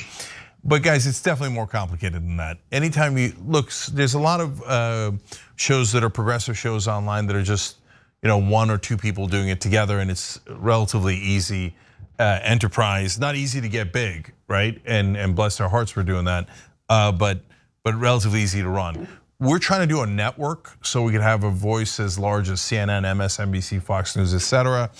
And that is considerably harder. And then setting up things within that network takes more time, effort, money, etc. But I love your enthusiasm. I love your offer, and I appreciate it. Just thank you. I love that we have a community like that. ARX writes in, never cave and give crying babies candy. They'll learn that's how they get what they want and make their behavior worse, i.e. Republicans and Hunter Biden. But really, i.e. Republicans and everything else. All right, let's go to YouTube members. Jordan Key says, I just love how Tate said he wasn't doing illegal things, then ran away to Romania to do more illegal things. Real class act. Look, guys, there's no reason to go to Romania other than he thought he could get away with more there. And he said it. It's just profoundly entitled, if not incredibly dumb. Taryn Todd says, most of my friends are men and none of them are like Tate and can't stand him. Good, unfortunately he was getting huge in the schools, in junior highs and high schools, etc. But if you have men in your life that are nothing like Tate, you won. Congrats. Killjoy100 says, I'm sure Romanian prisons are nice this time of year. Well, let's hope so. Jesus Rafael writes in, love you, Ravana, and lots of hearts. Right there. G Baz Matt writes in, the craziest people in the US, right, are the most motivated to vote, while the majority who agree with progressive issues are apathetic because of a weak, feckless Democratic Party. Sigh. So look, they're not apathetic, they're just turned off to politics because Democrats never do anything for them. Why? Chapter 4 of my book explains it. That's part of why I wrote the book, so you guys understand what took over the Democratic Party and how it destroyed it. Unfortunately, we can rebuild it, as you'll also see in the book. But the book is Justice is Coming. You can get it at tyt.com/justice. You can pre-order it. I'm going to be reading more of the audio recordings, including tomorrow. So Matt Gates on a white Ford Bronco writes in, I can't believe TYT has been part of my life for 25 months. I also can't believe the list of Trump's best people is now longer than a CVS receipt. That's hilarious, as you usually are. All right, we'll be right back.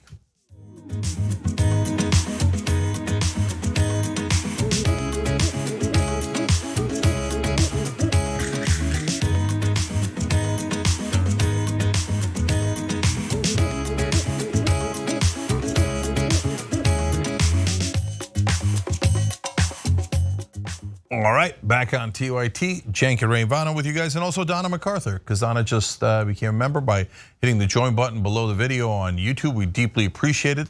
Our members make a difference. They allow us to do honest reporting. As you can tell, we're fair to all sides, but we also take no prisoners. We tell you what's real, and our members allow us to do that. All right, speaking of which, Ray's got more stories for you. Yep, Cenk, you hinted at it before the break. It's time to talk about RFK Jr., so everybody watch this. I don't like them putting chemicals in the water that turn the friggin' frogs gay. Do you understand that? Serious crap.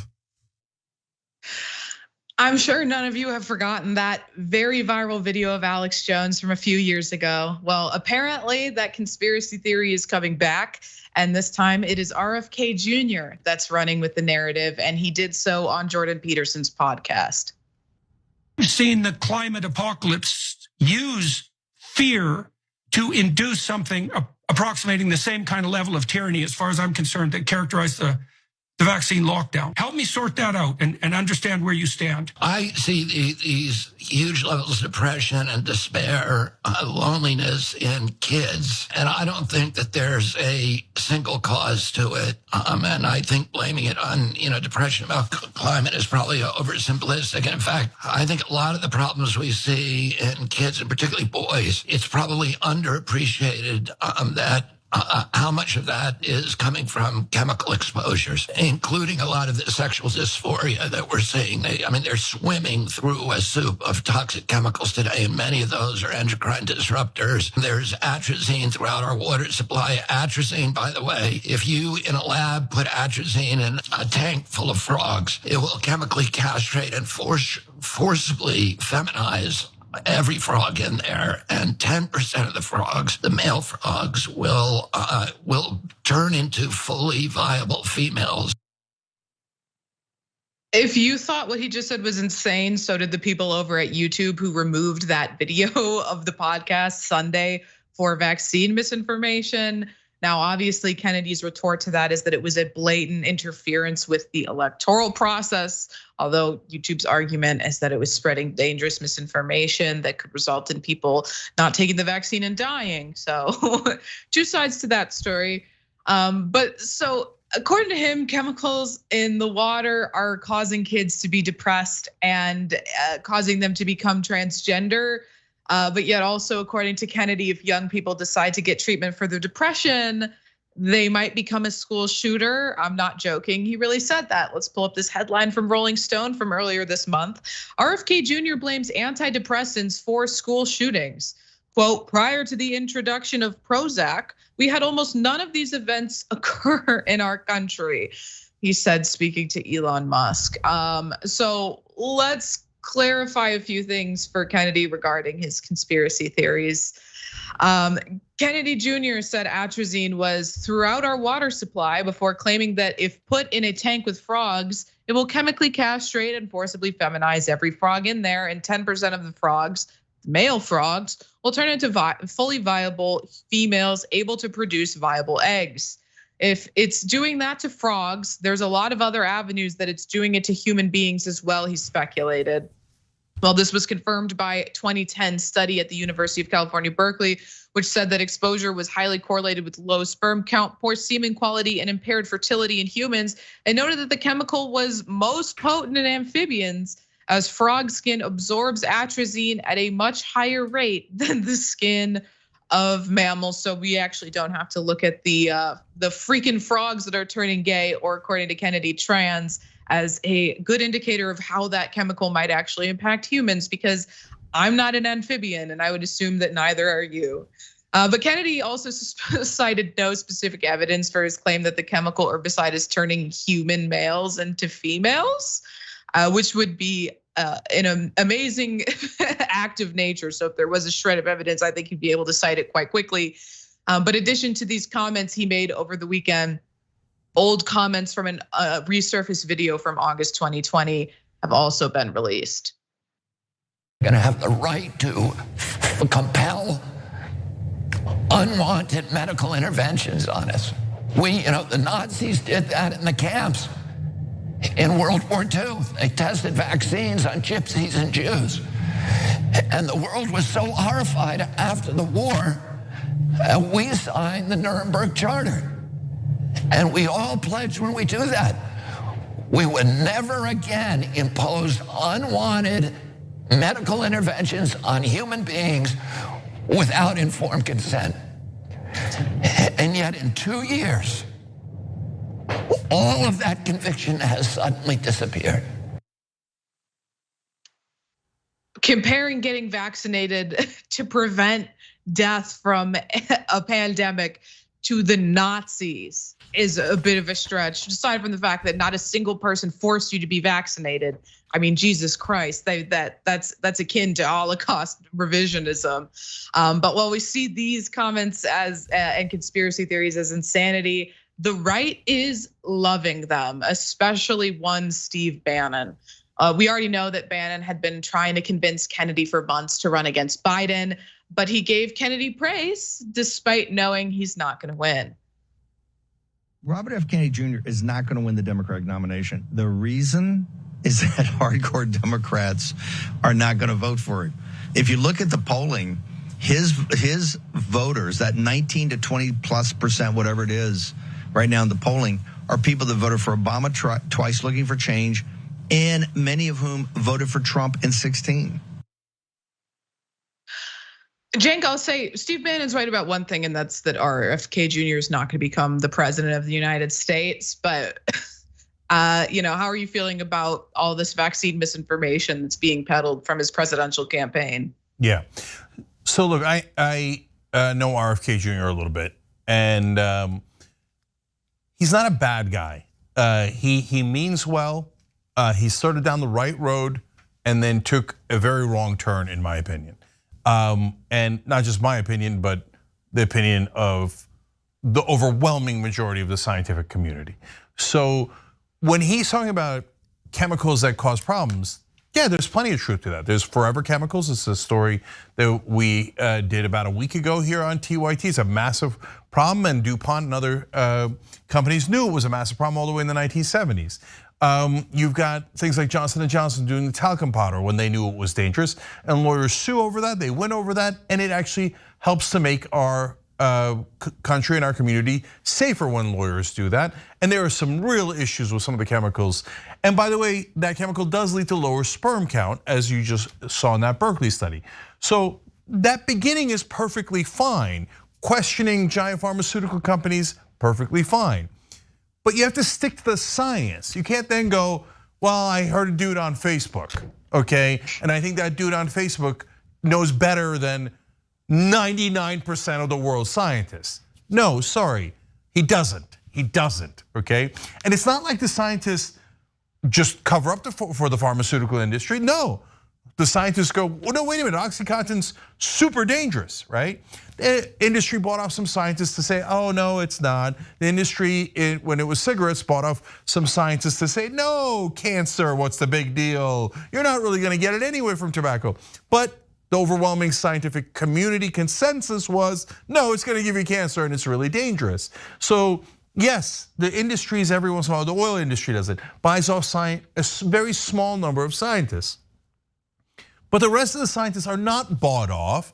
99% of them in India and Botswana and Brazil and Russia and America and China and all these different countries didn't agree because they're part of a global conspiracy to turn the frogs gay. No, they're telling you what's real science. And so, look guys, I mean, it's comical, you gotta know this. So when we're mammals, they're amphibians with the frogs. Not only the fact that there's, the fact we gave you about their skin, etc. But guys, yeah, it can lead to lower sperm counts. Some of the chemicals can for men and humans. We've covered that in the story. But we're not frogs. We don't turn into women with ovaries, with functional ovaries. It's totally a different thing. We don't develop ovaries, that's crazy. Some other animals do, and not just because of that chemical, but because of other different reasons. But we're not those animals. We're a completely different species, and that doesn't happen with us. So it's just, no, sorry, cuckoo for Cocoa Puffs. And then he keeps doing it. He said that that people having to wear masks and take vaccines were worse off than Anne Frank. No, don't say that. That's an outrageous thing to say. And it doesn't help him that Steve Bannon is cheering him on and he's calling him, he apparently thought he was gonna be a chaos agent in the Democratic Party. So if you're seeing people who are supporting RFK Jr. because they hate that they don't have an alternative and they don't really know what he stands for, and there's like anybody but Biden, and he's got the name Kennedy, so they're not guilty. They're just they're desperately looking for an alternative, and I don't blame them at all. If you see people supporting RFK Jr. because he's anti-vaccine and anti-mask and then pro, frogs being gay or not being gay or whatever it is, no, those aren't Democrats. They're almost all Republicans pretending to be Democrats. If you're not on social media, you might not see them at all, but on social media, there's now tons of trolls pretending to be Democrats going, I think RFK's got a good point about the vaccine, the mask and the frogs. I got a good point. No, you're all right wingers. It's a trolling operation. It's super obvious. Yeah, and of course, as we see, that's totally baked into his argument as the anti-trans and anti-gay panic and rhetoric there, despite the fact that trans and gay people have existed throughout human history long before these chemicals that he's attributing the rise in gay and trans people to have existed or we would be in frequent contact with. But we just did a story about attacking the science, but I think this next story in this next video, you'll see that it's gone from not just attacking the science, but also harassing the scientists themselves. Oh, are you Peter Hotez? I am. Hey. Nice to meet you. How are you? Hey. So why are you not gonna debate RFK on Joe Rogan's podcast? Oh, come on, that's harassing.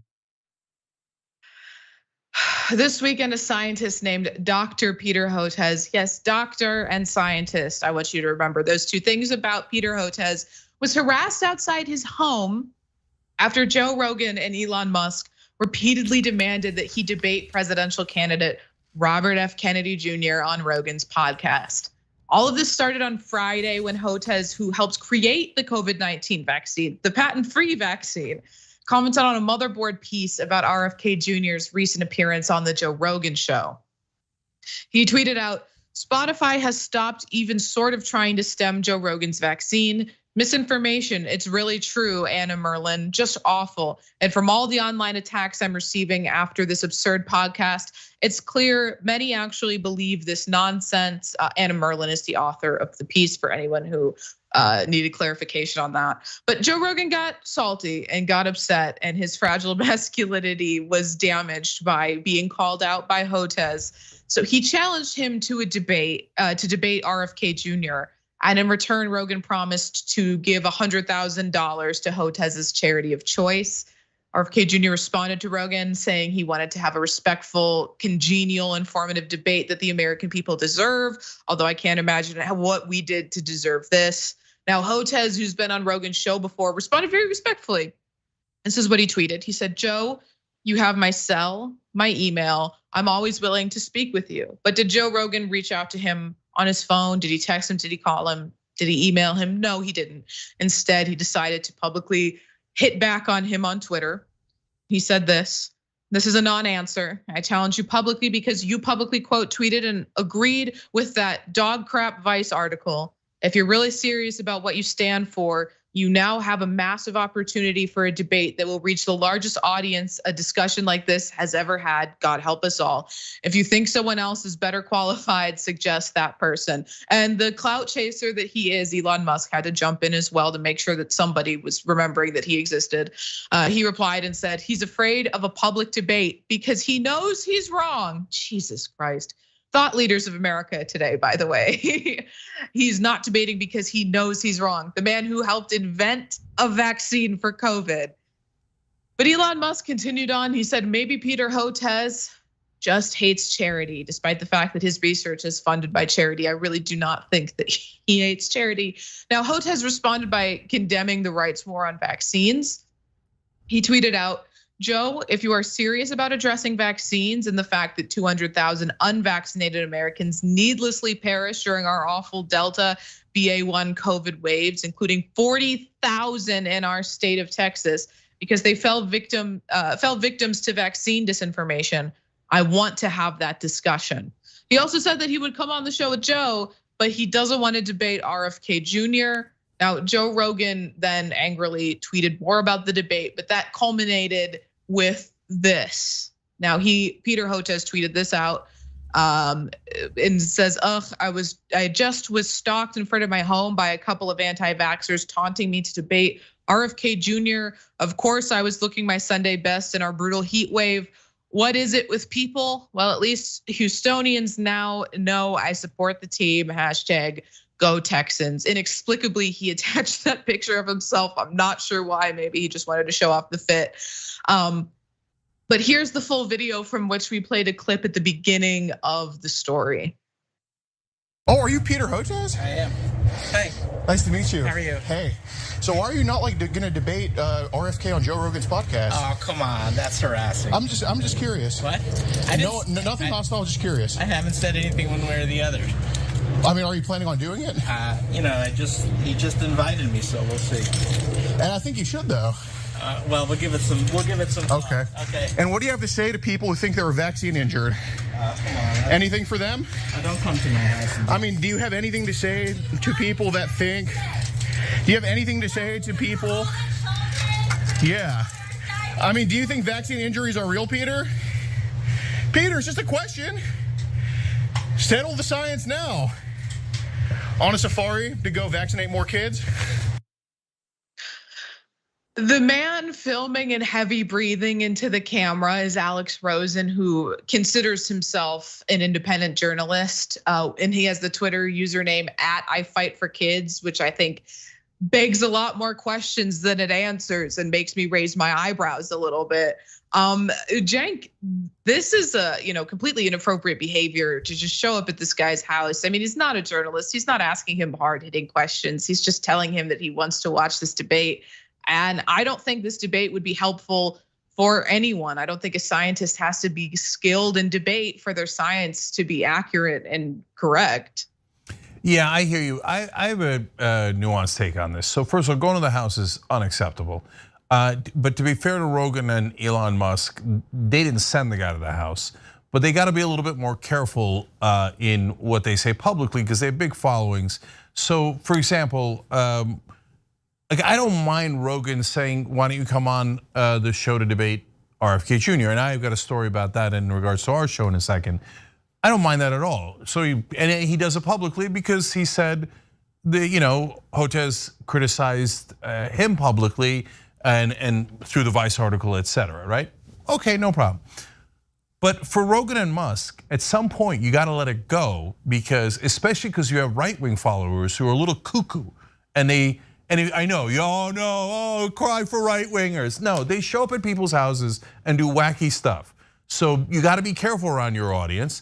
Now, look, I challenged Joe Rogan to a debate. If I just said to people, you know what? Go to his house. That's crazy. Do not go to Rogan's house. That's got nothing to do with anything, okay? So don't do that. So now again, Rogan and Musk didn't say go to his house.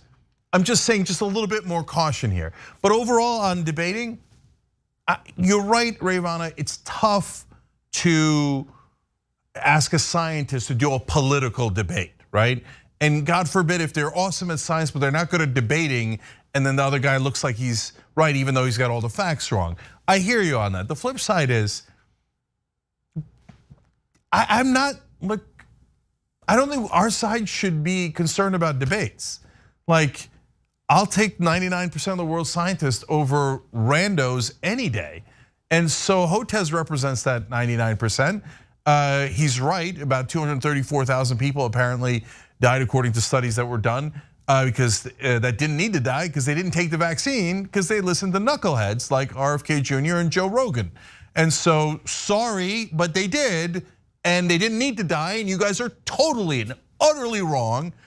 And every legitimate scientist thinks you're wrong, but I know you heard about ivermectin online, etc. So I wish somebody like Hotez would debate RFK Jr. and humiliate them and show what real scientists think. But look, again, this is in full disclosure. I knew RFK Jr. before he decided to run for president, before all this stuff, but he was anti-vaccine back then. And he asked me to arrange a debate on this show, and I had no problems with that.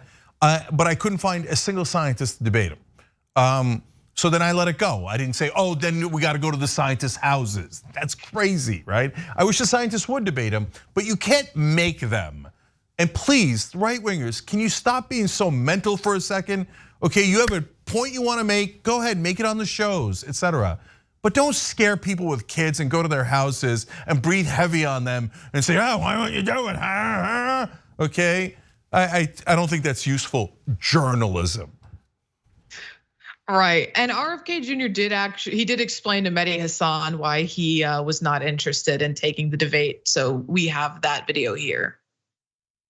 The reason I got involved with RFK Jr. in the first place is I have an adult daughter, Rachel, who has autism and intellectual disabilities, and wrote the book Vaccines Did Not Cause Rachel's Autism, that refuted all of his false claims. And that's been, he's been kind of after me ever since then. Anti-vaccine disinformation, it's always done a lot of damage and harm, but now it's a lethal force in the United States. And that's why we have to have that discussion. And I offered to come and go on Joe Rogan again. I've been on a couple of times and have that discussion with him, but not to turn it into the Jerry Springer show with having RFK Jr. on. He also responded to RFK Jr.'s accusations that he's a pharma shill. I'm a vaccine scientist. I make low-cost, patent-free vaccines for low and middle-income countries. We made 100 million doses we made 2 vaccine prototypes that led to 100 million doses being administered in India and Indonesia. No patents, minimal strings attached. So we actually found a way to bypass the pharma companies, and yet RFK Jr.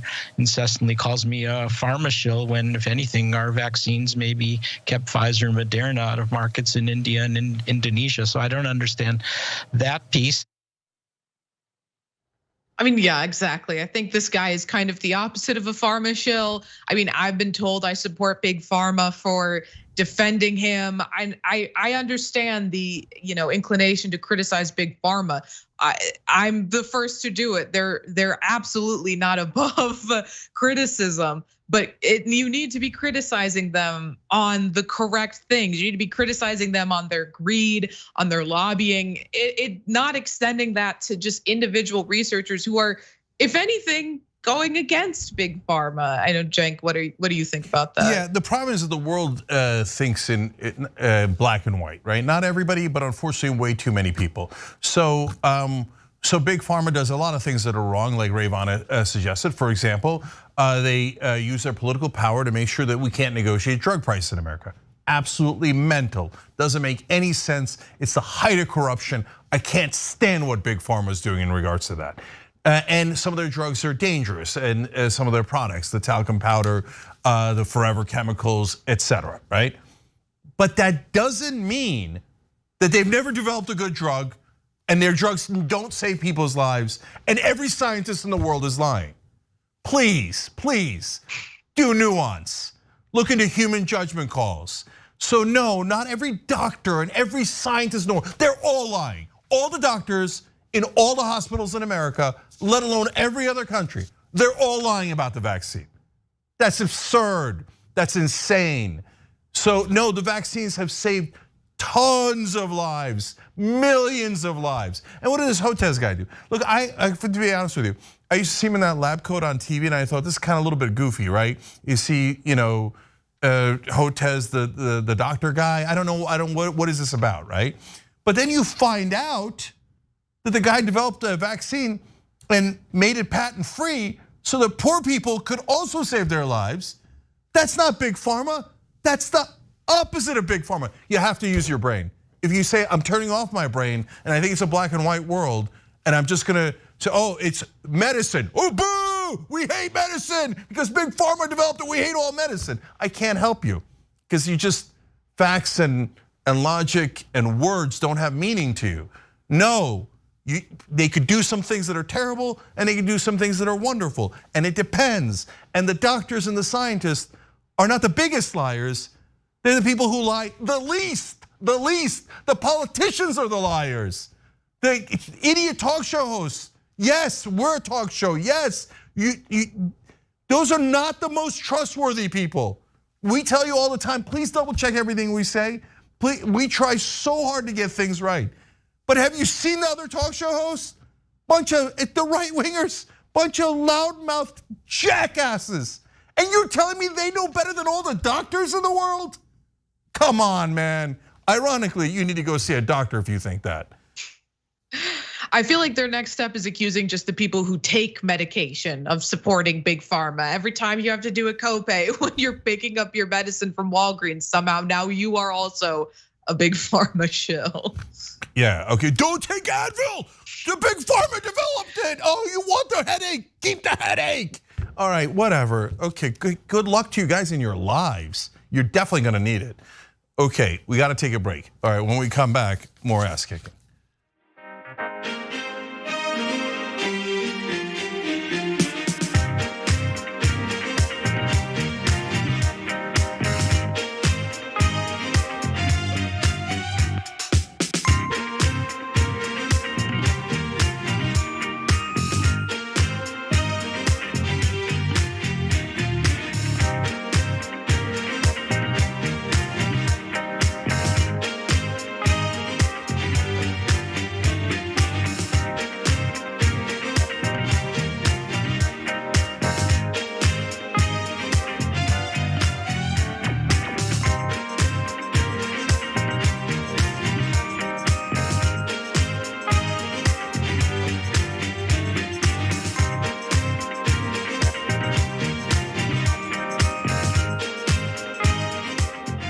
All right, back on TYT.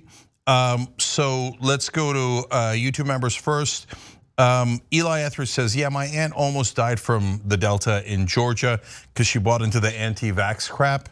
And an uncle of mine did die. It made me extremely angry. Well, I don't blame you. There's a second virus that was going on, and it was the right-wing mind virus of no, idiot right-wingers online know better than all of the doctors and all of the scientists in the world.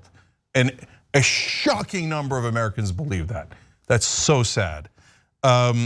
Peter Chan points out the good doc Hotez is responsible for patent-free vaccines in India and other parts of the world. You're right, we just showed that. Thank you for writing in and defending him.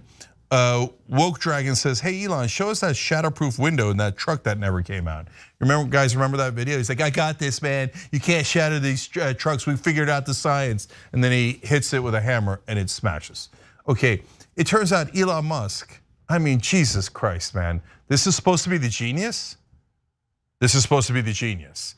He thinks, like he sounds like Jimmy Dore. I got a problem with my shoulder after I took the vaccine. I mean, I was forward and I took all the vaccines, but I don't know, man, about vaccine ailments.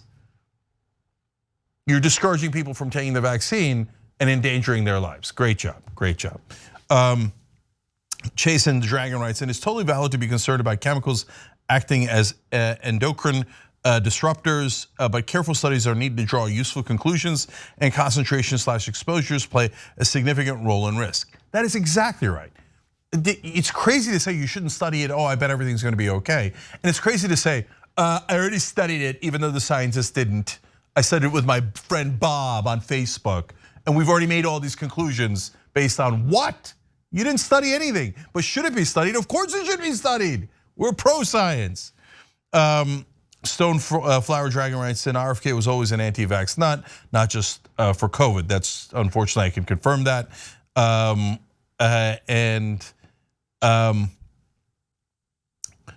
So, all right, let's keep going on Twitch. Dave Schmidt, 311, gifted 2 subs. They've gifted 922 subs overall. Whoa. Dave Schmidt is an incredible American hero. And by the way, gifted 2 more, made it 924. That is unbelievable, right? The Chicken Fried Dragon makes a great point on Twitch. When will Wayne LaPierre make a statement supporting Hunter Biden's Second Amendment rights? Exactly what I thought this morning. And Scuffed Meta writes in, dude, nothing brings me more joy than Jenks Trump impressions. It's like an erection for the soul. It's a big, beautiful, no, I'm not gonna say it. All right, we'll see you.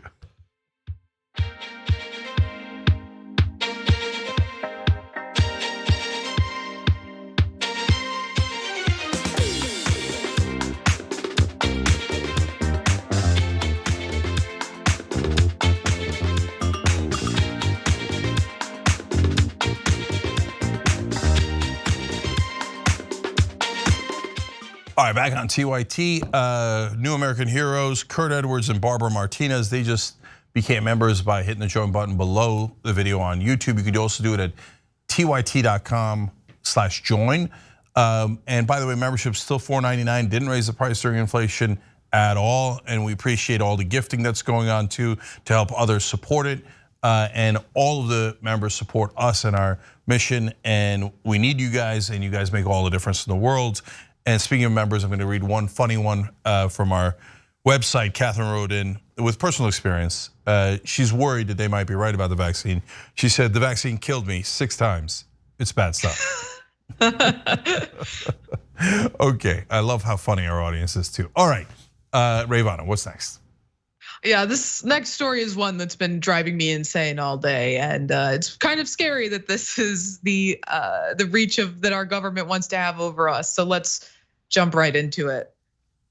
The thin-skinned generals over at the Pentagon apparently don't like it when people say mean things about them on social media. So much so that their security details scour the internet looking for offensive messages after they retire.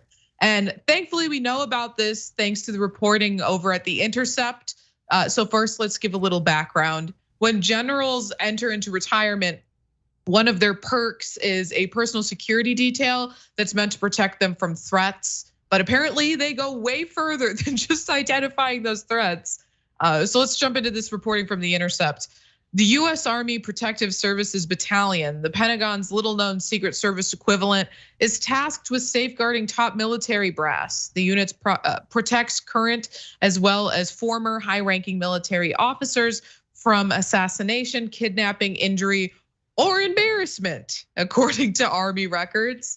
Protective Services mandate has expanded to include monitoring social media for direct, indirect, and veiled threats and identifying negative sentiment regarding its wards, according to an Army procurement document dated September 1st, 2022, and reviewed by The Intercept. Now, this document goes on to describe the software that they would use to acquire what they would consider a reliable social media threat mitigation service.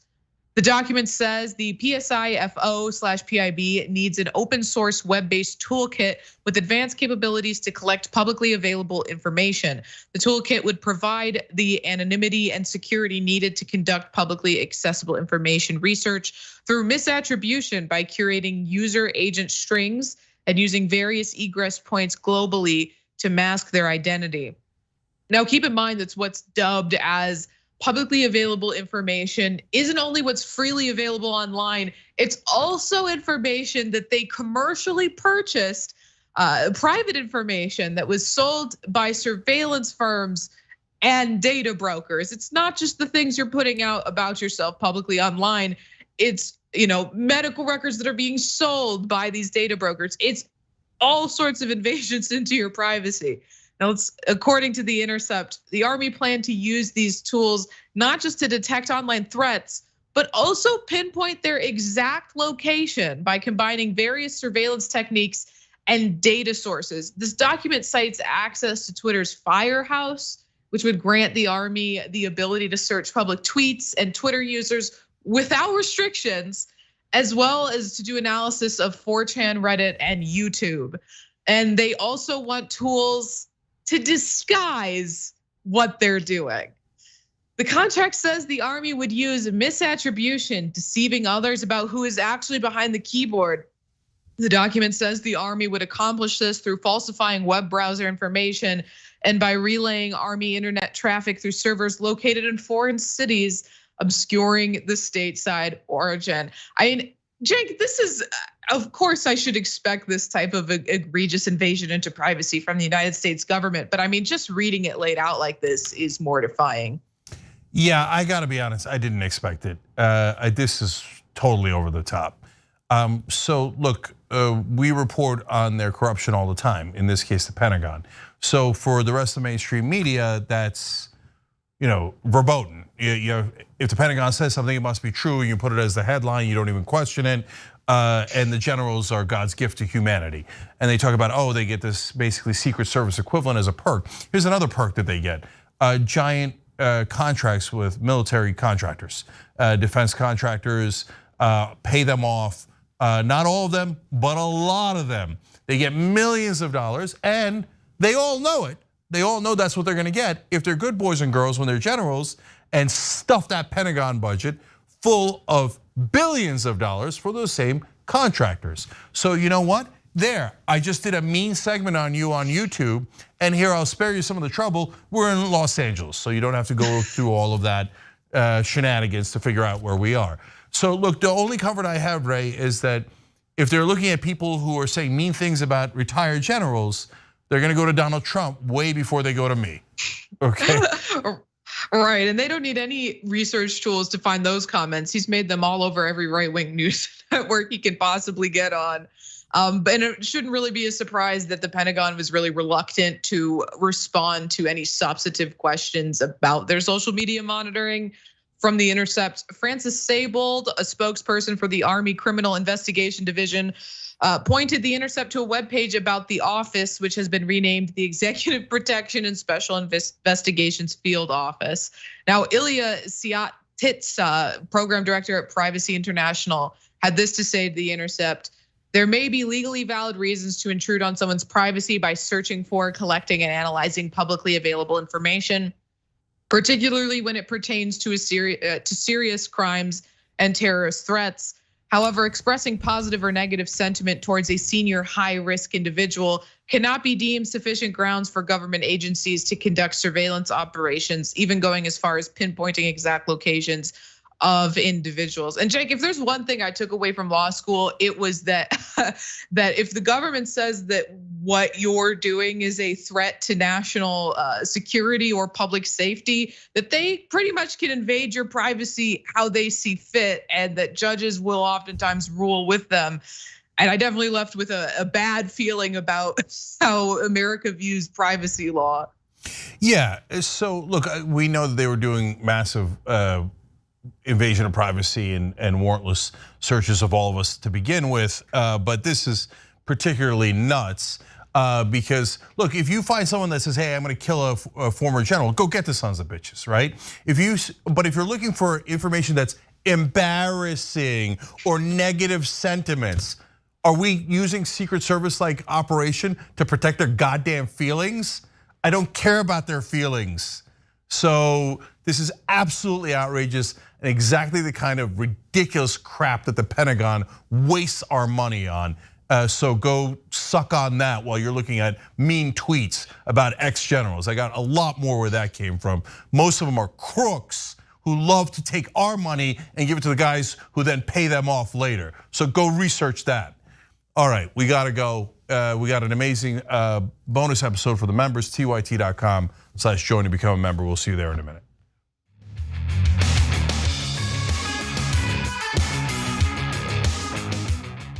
Indisputable is still the fastest growing news show in America compared to CNN, Fox News, and 30 other networks. We tell the truth on Indisputable because the truth is indisputable. We go places that other news media outlets refuse to go. When they're